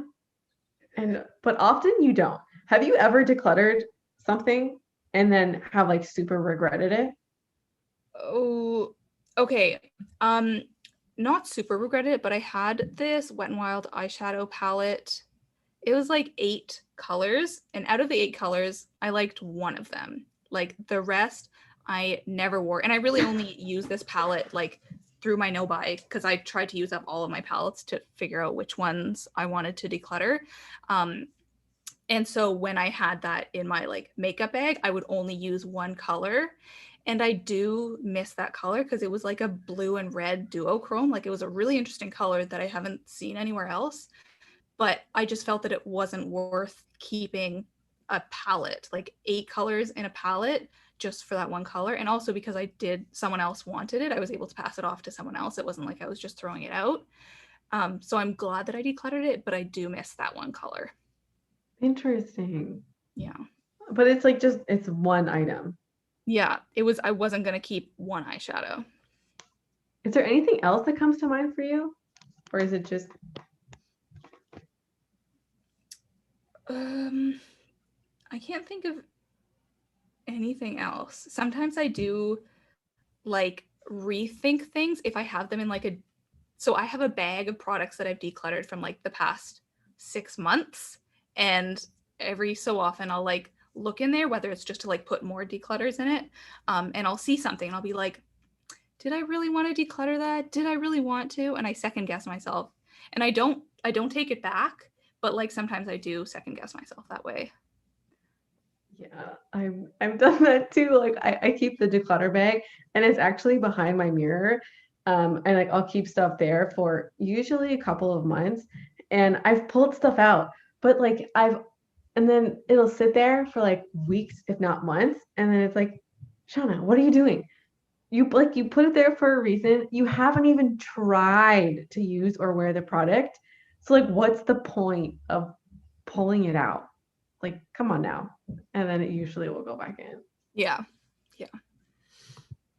Do you have any crazy or embarrassing stories of using the last of a product in a ridiculous way just to get rid of it? Not crazy or ridiculous, but I have definitely tried to use certain products in like a all over my face kind of way. Like I've had blushes that I used like literally all over my face. I would use it like as eyeshadow, blush, and then like kind of try to use it as bronzer and put it like all over my face like that, which just don't try that at home. Like that is not a having blush everywhere on your face is not a good look. But whenever I'm getting like really, really down close to the bottom of a blush, like I do that. I know that I'm gonna do it. Yeah, I'm going hard in the pan. Yeah. Yeah. I am so okay, so today I have on one of my blushes that's in my 100 uses project pan. And I like did it once and then I was like, I haven't used this in a while. Like, I haven't used it at all this month. So then, like, later, I was looking in the mirror. I'm like, oh, it's not enough. And then, like, I went in, like, again. And I was like, I want to see a dip in this product. And I was like smacking it on my face. And then, and I was like, can I count this as 2 uses? And it's like, No. that's I think that I know. I feel like that's kind of common for a lot of people, like Yeah. when they're kind of getting down there or they want to use that, like they want to see the dip. Yeah. And yeah, I definitely like used a product twice in a day at lunch. I'll be like, I could add some more blush. What does happen to me sometimes if I'm using a lipstick that like I really don't like, especially if it's like a bright color or a dark color, just something like particularly obvious, I'll use it thinking that I don't have like a meeting or anything anytime soon, and then my colleague will be like, "Hey, like can we meet? Like I have a question or something like that." And then I have to like go to the bathroom and like wipe off most of the lipstick because it looks so ridiculous. I definitely do that sometimes. And like those lipsticks, like if I am uncomfortable wearing them in a Zoom meeting, I should probably get rid of them. Yeah, that's a pretty good outlook. One time my colleague was like, oh, did you get sunburnt? She was like, you look different. And I was like, oh man, bit too much blush today. Actually, now that I'm thinking about it, before I came on YouTube, I would do my own project pans. Like I would have a list and then I would like track things for a couple of months just to kind of also see how long it took me to use stuff.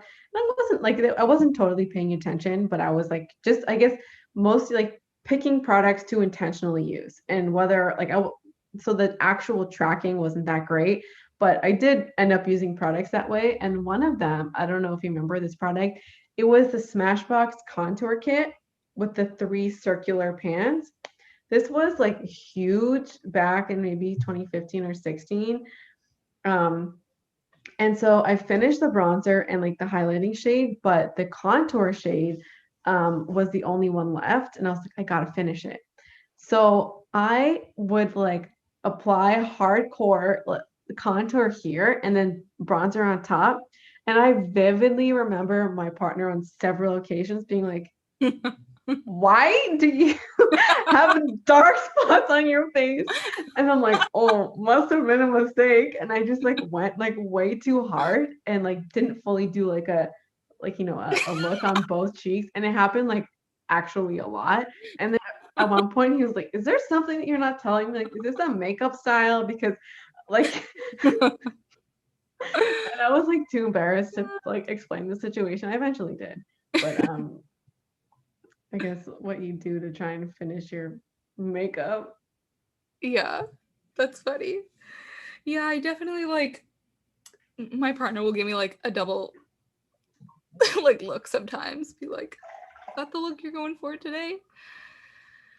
Uh, one time when I was in a meeting with a bunch of people at work, someone was like, "Oh, Lara, like, where are you going today? What are your plans after this? You look really nice." And I was like, "Oh, just trying to use up my project pan items, like, not going anywhere. Just went a bit hard on the makeup today."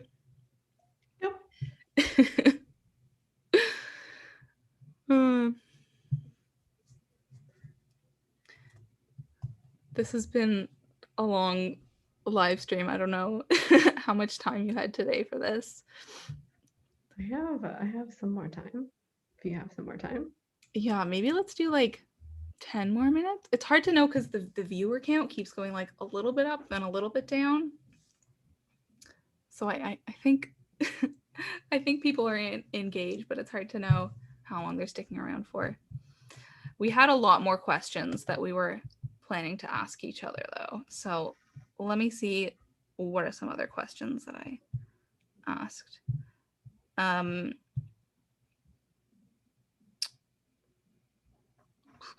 Oh, okay. What videos would you like to do, but you know that they wouldn't do well?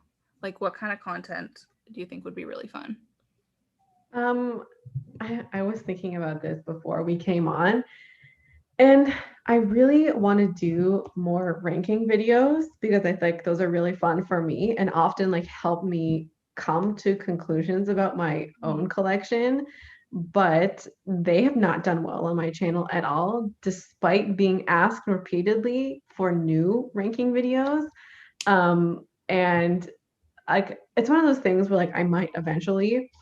And I was telling you yesterday about Quo. I want to do a Quo brand review, but there is like most of my audience is not Canadian. And so that has just kind of been keeps being pushed back and back and back because I know it's not going to do well, regardless of how thorough or amazing the content is or the video quality.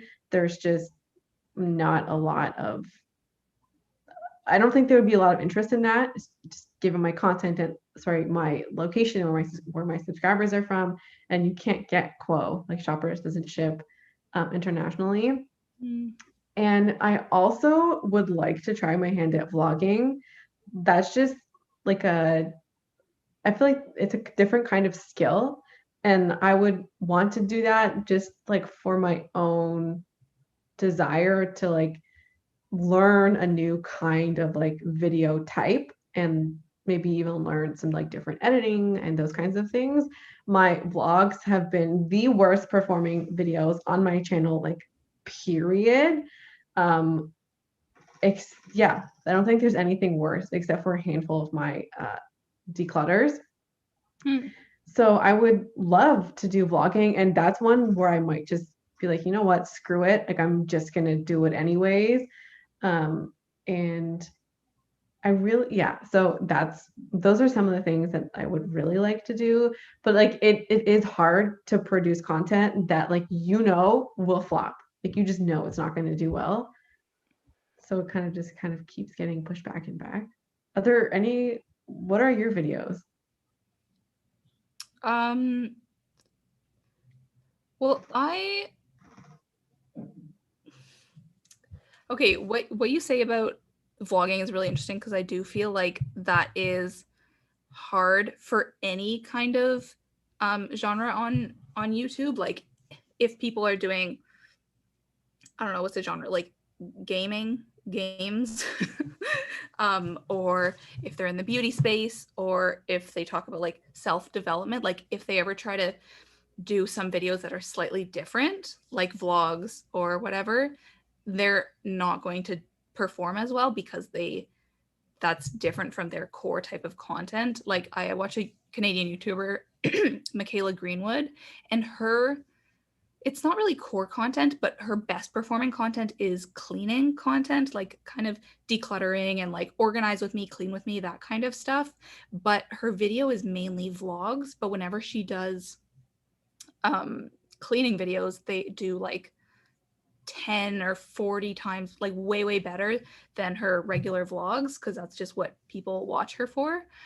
Um, so I think, like, personally, if I were ever going to do a type of content that was slightly different from talking about like no buys and conscious consumerism and panning, I would make another channel, I think. Because that is something that Catherine Manning. I don't know if you watch her. That's something that she did. She is who I learned a lot about like how to make YouTube videos from. She doesn't talk about beauty at all. She talks about like how to make YouTube videos, but Yeah. she wanted to get into vlogging as well. And so she did a couple of vlogs on her channel, but then she eventually realized like it would be better for her to create another channel to do that. And she was able to do that because she had like a very large following, and so, enough people were going to follow her over to that other channel. Um, but I think that's what I would do. But I don't feel like I'm at a size right now where it would make sense for me to make another channel. But I also wouldn't want to like jeopardize losing some people who do watch me now because I make some videos that are slightly different. I think it's really difficult when you're at sort of the smaller size because you don't want to do anything that will potentially lose you some people or cause you to like not continue growing. Yeah. Was there any other content that you were interested in producing that doesn't do well or you don't think would? I love talking about like not makeup content but like arts related because that is my background, and I've started talking about like recommending one book in every video I do, and I would love to like kind of join booktube and talk about books because I love that side of YouTube, but I know that that has absolutely nothing to do with makeup, and if I did that I would start another channel to do it. um in terms of makeup, I think like question and answer videos and like get ready with me's while I answer people's questions. I think those are really fun, and even like shot my stash videos, but those have not done super well for me. I think I would have a lot of fun like answering people's questions, because I just think it's fun to like talk about myself, honestly, and like my Yeah. opinions. But um, those wouldn't do well, and also I don't think enough people would ask questions. So maybe one day, but I don't foresee myself doing that anytime soon. It's funny about like Shop My Stash.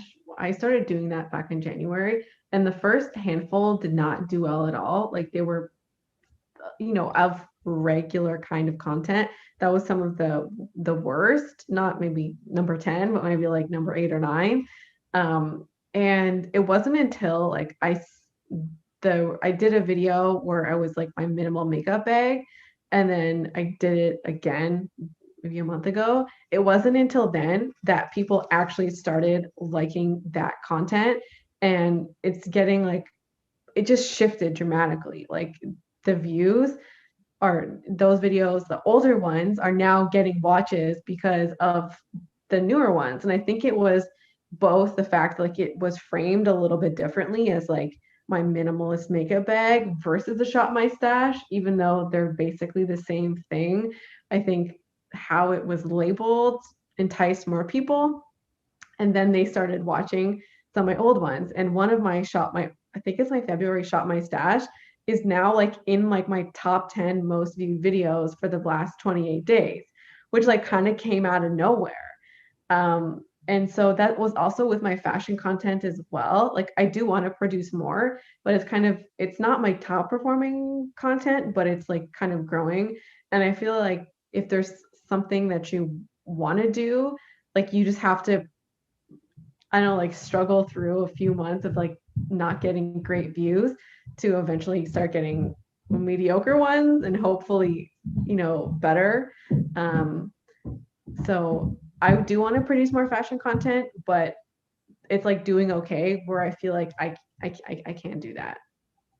I think I need to get some tips from you about your Shop My Stash videos because I would love to know how to make those do better.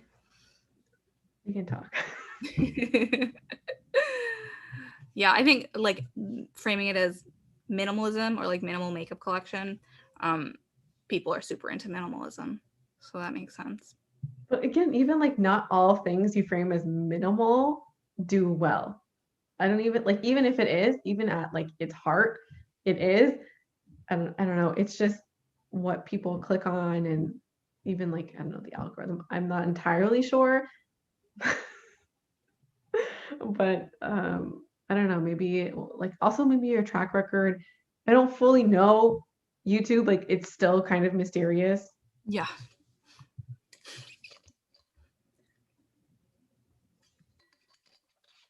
Yeah, YouTube is challenging for creators trying to figure out what to do and what audiences want. Because like people say, it's especially annoying when like people specifically request certain types of videos and you do that and they don't do well. So you're like, I don't understand. I did what they asked for. And you and I talked about this too. Get Ready With Me's don't do well on either of our channels. And I think it's my most recent Get Ready With Me has like a -5 subscriber count. Like I lost, like it's one of my only videos out there that like I lost subscribers from just posting it. And like it's okay that people don't like your content, but it's like I was asked like again and again for Get Ready With Me's. And then it's also sometimes like a good way to like get things off your chest or like talk about things that are on your mind. And like that was kind of I felt like okay, it would be like a good thing to do both, but like people really did not like that. So in some ways, it's like it kind of maybe sours doing it in the future. Yeah. Yeah, what you're saying about like having the opportunity to talk. Sometimes I feel like there are topics that I want to discuss in a video or just like random things like I want to discuss what products I've been using recently or like why I'm not liking a product and why I am, just like random um, thoughts about what I've been using in the past couple of weeks. And if I'm not doing a Shop My Stash, I'm like, how do I work this in to a video? And Get Ready With Me's would be like a good opportunity to do that because like a lot of my content is like it'll be a list of like 5 downsides to a no buy or like why you should do a no buy, just like very straightforward videos where I'm like, I can't talk about anything that's like personal to me in this video because that's not the point of it. And sometimes like I do want to talk about things and I'm like, how do I work that into my content? Like one time I really, really wanted to talk about Bridgerton because I was obsessed with Bridgerton for a solid like 3 months there. And so I was talking about how I was doing my eyebrows differently. Like I was doing the shape in a very particular way because I was inspired by the main actress in Bridgerton. And then I went on this little tangent about how like I was obsessed with Bridgerton and I like had to work that in by talking about my eyebrows. Yeah. Like sometimes I just want to talk. And I kind of noticed that too. Like I do like talking, and that's kind of what my no buy updates have become. Is like just like this update on like things that are on my mind or things like I've noticed that like might be in some kind of way related to the no buy. And I know sometimes people are like, really? Like it's not like the string is so thin of like the attachment, but sometimes I'm like, you know what? like there is like an interest in that kind of content, and people do like allow me the latitude to do it. So like I'm gonna do it. And most of the time of my videos, like I'm on topic, but like I don't know, maybe 10 or 20% of each video is like a little bit more of like of that kind of thing. But even, I don't know, in my opinion, like the how I'm doing is like really related to like if you impulse purchased or not. Or like, if you're super busy with whatever good or bad thing that's on your mind, that does affect how you buy things. So in my mind, it just works. Yeah, or how much you're like how frequently you're putting on makeup. Like if you haven't really worn makeup the past week, like yeah, it's super relevant. I think I need to like figure out some type of video, like update kind of video so that I can discuss those things, like no buy update or like low buy update because I just want to be able to like talk about makeup like in a personal way to me. Yeah, that sounds like a good idea to start some kind of series. And I know you post once a week, but even like uh once every 8 videos or once every 6 videos, like Mhm. that could just be a really like even like a cathartic thing for you, and maybe like a following will amass behind that video. Mhm. Yeah, I don't know. I have been wary of doing anything kind of different in case it doesn't do well because like at this point I'm just worried about like continuing to grow and like potentially losing people. So I think I have been playing it pretty safe with my content. I totally feel you on that. And sometimes what people like or don't is surprising. Like in the past, declutter videos have usually done really well, and I've gotten asked about them, but my last couple have not done well. And like I posted one, I think it's my most recent one. It's not doing well, but it's also very long. And like I understand that there's some videos that people will stay on for and some they won't. But the video before that, my last declutter video was probably less than a month ago, maybe 3 weeks ago, shorter, but like I was like, wow, people love declutters and like, and people have liked them on my channel. So I thought it would do well, but then like it didn't. And so then when I came to do this one, I was like, I know it's not going to do well and it's longer, but like, I don't care. Like, it's like some things are just like cathartic.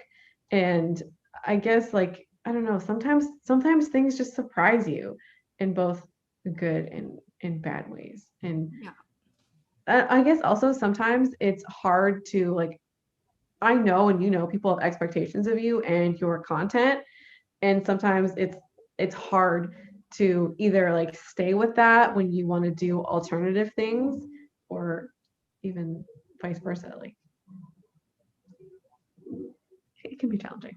This is making me think that we need like a round table on like small YouTube creators, just like hearing from a bunch of different people and like how their content is shaped by like the algorithm or what people want and like their frustrations around YouTube. Like that would be so interesting to see people about our size on YouTube, and like because just talking to you like today and also the other day when we spoke before, it was really validating to hear your point of view and how like you've been having some of the same struggles on YouTube as I have. Yeah, I would honestly love that, even like to watch it. Like I have I have people in my head, and I think you might too, but like who you would love to talk to or like having it. And I think that there could be that would just be a lot of fun. I would love it. I would love to do it. Let's do it. I would love to organize a YouTube roundtable. Yes, 100%. And yeah, talking to you as well, it is validating, and sometimes like it's so frustrating, and like each channel is like uniquely their own, and so like what does well for you, even though like we are very similar, might not do well for me. And Mm-hmm. so it does kind of feel isolating in some ways, where it's like somebody else literally cannot share exactly like or reflect how I'm doing, but you're still not alone, like in YouTube, and like how all these things kind of like affect you and your channel and your content. And after talking to you the other day, there was like a like a weight lifted off the shoulders, that's like I'm not alone in feeling these things and like kind of going through the same struggles as you. Yeah. And I feel like some of these things I don't even realize until I vocalize it. You know, like some aspects or some issues I don't I don't realize that I'm like thinking about until you bring it up. And then I'm like, oh yeah, I see what you're saying. Yeah, 100%. Yeah. Okay, I think I have one final question. I've seen people talk about this and I just think it's really interesting. And we kind of briefly touched on it earlier.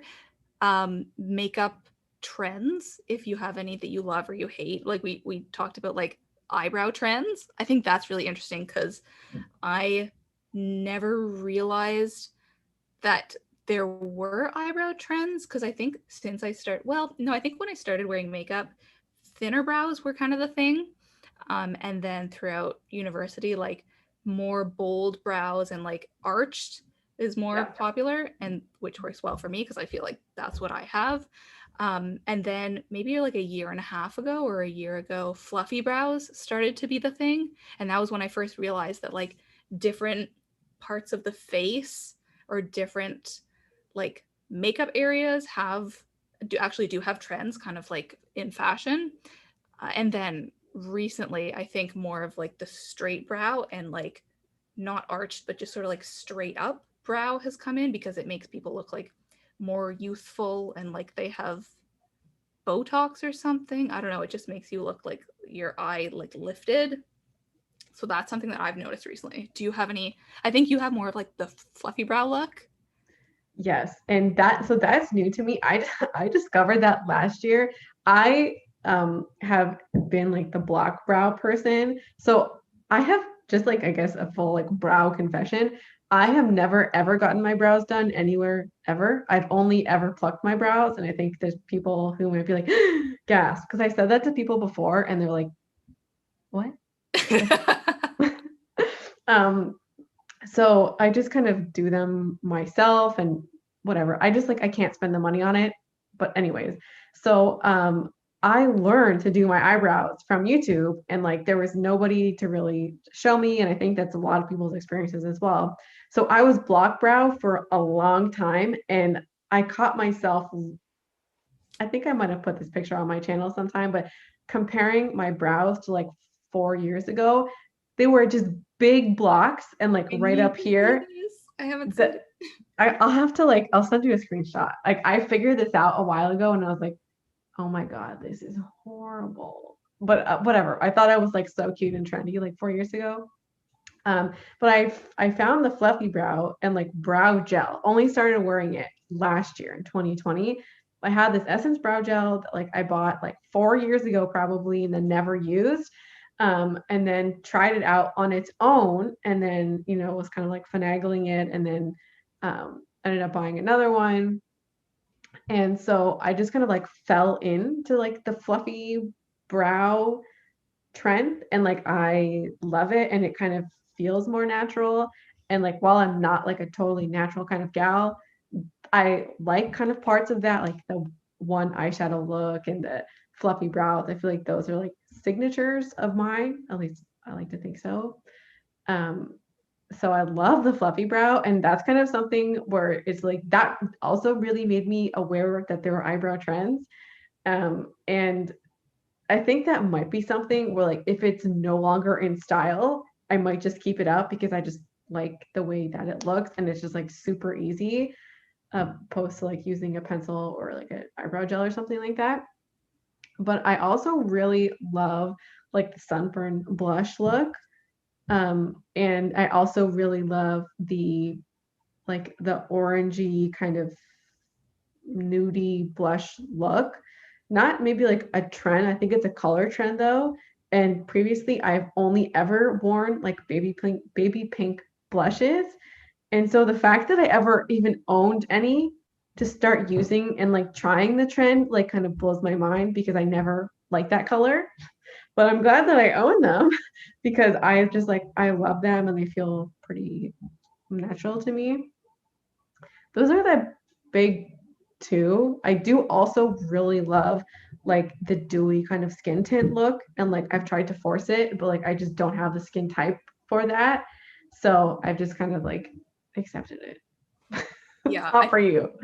I think eyebrows are the most interesting one because like they're kind of the boldest part of your face, or like the most noticeable change, I think. At least like even to people who don't pay attention, I think they would notice if you went from like a fluffy brow to like a very dark arched brow to like a straight brow. Like people are, you know, like shaving off part of their eyebrows and just like drawing it on like that. Yeah. And I think it really does, eyebrows really change your whole face. Um, so I find that super interesting. Other than that, I don't think that there's too many like makeup trends that I love. I don't love the dewy skin look. I think because I have very oily skin, and so when I see myself with like not matte skin or someone else, I'm just like, oh, it's just like too oily. Like you can I mean you can't really tell because there's a light on me, so it just looks like kind of shiny, but I'm pretty oily right now. Um I do like the sunburned blush look, but I've never been able to make it work on me. Like I try and it's either like a normal blush look and it doesn't look sunburnt enough, or I just have like redness all over my face. Like there's no in between. I can't figure out how to do it. Okay, so I think I have a little bit of, I did do it today, just like the little bit here. And I find it, I mean, personally, I find it works best with like a cream blush and Hmm. like my Bare Minerals blush, the Bare Minerals blush and Blurred Buff, that the one that's in my project. It's like it is like technically a cream, but it's like a cream to powder and it's not really creamy. Like it kind of feels powdery when you touch it. So I use that when I do that kind of look, and I use like a stipple brush, and that to me like kind of looks the most natural. And I think also like the color matters a lot too. Hmm. But sometimes like it just doesn't look good. Yeah. And I feel you though, like I have oily skin, and so like I fell for a lot of the products that were in that kind of range. And then it's like you shouldn't be putting that on your face because you were just like so oily. And I do like I like it on other people, and like I can appreciate it on them. And like I don't feel like I look at other people like your skin looks oily or not. Maybe sometimes if you see somebody with like super oily skin. So when I see that trend on other people, my mind isn't really going there. But on myself, like any kind of like oiliness, it's almost like a not like a nightmare, but it's like you know it's coming and like you just don't want to go there. Yeah. Also, because you commented on your disastrous eyebrows or something from earlier, I have like naturally pretty bold brows, and I didn't realize that until like mid high schoolish, and then I discovered plucking and tweezing. And when I look back at pictures from my high school eyebrows, I like I show them to my mom. I'm like, how did you let me leave the house looking like this? Like, how could you do such a thing? Like, it's just awful. I will have to send you pictures. And like, I don't think people realized at the time, because occasionally I'll go through Facebook and then like I'll Snapchat friends. I'll be like, look at what my eyebrows look like in grade 11. And they'll be like, wow, that's awful. Like, I do not remember you looking that way. And I just didn't until I discovered YouTube and like eyebrows probably in grade 11 or 12, and the fact that you should be like filling them in and not like plucking them until like halfway through your eyes. It I was did the same thing. I did the same thing, except this happened to me later. This didn't happen to me until my first year of university. mm, And I took pictures of myself, like I was doing selfies.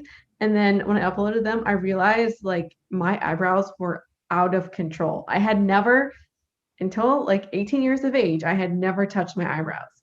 So they were like near unibrow, like not quite a unibrow, like they weren't touching, but they were like getting in there and they were just like unruly from never plucking them. And I saw it and I was like,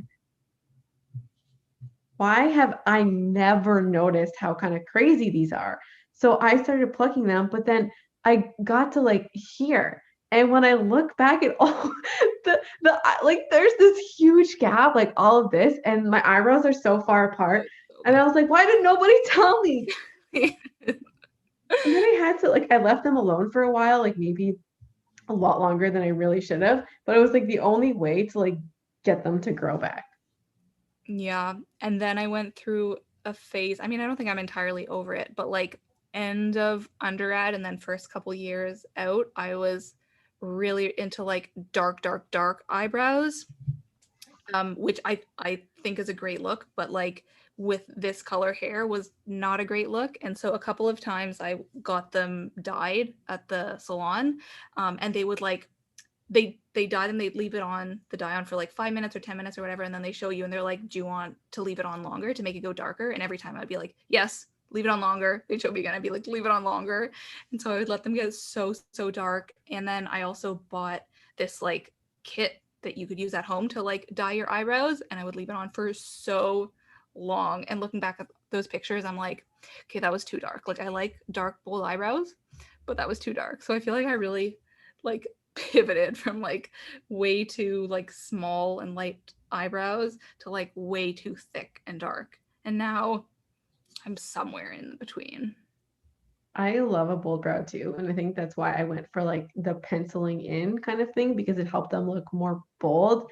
And for actually like for a long time I was a blonde and like I've never been a blonde on YouTube. So I feel like whenever I show those pictures, people are always like, what? Um, but I always had dark brows with like the blonde look, and I mean, that is kind of normal to do the blonde with the brown eyebrows, but mine was like really dark.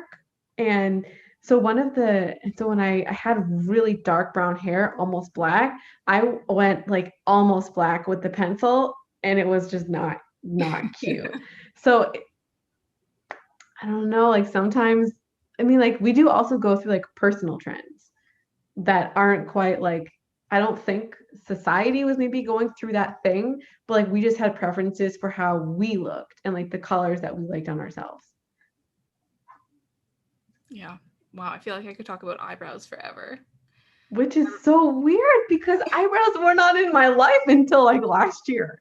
Well, I mean, a little before, but I was just kind of like, I didn't care all that much about it. Yeah. Eyebrows frame the face. They're very important. Yes, I agree. They are one of the most important aspects of makeup. Oh, man. Well, thank you for joining me here today. I feel like I aired out a lot of random like grievances I had. And just got to like commiserate with someone else about my regrets over my makeup choices in the past. I feel you. Yeah, sometimes we just think we're so cute and maybe we never were, maybe we were. But it is nice to kind of look back and even just like to notice. We don't always notice the changes in the moment. So it's Yeah. kind of nice to look back and be like, I have changed and like I have grown. And as we are getting older, I like to think that some of the choices are getting better. But it's nice to see change as well. Yeah. And I think I'm more able to notice change because of YouTube. Like, even over the past year and a half, I can go back and look at videos and be like, oh, like I did my eyebrows slightly differently then, or my eyeshadow, or whatever. And that's been neat to see over a shorter period of time. Totally agree. But Well, thank you everyone for joining us today. Thank you, Shauna, for joining me. And thank you. A couple people wish me happy birthday. So thank you. thank you for having me. And I hope your birthday is like fabulous and fun and as good as it can be in Yeah. Well, it's sunny now. somewhat COVID state. Yeah. Thank you. Okay. I think I'm going to click end stream on YouTube, and then I'll still see you on Zoom after for a minute. Okay. Okay. Bye. Bye, everyone.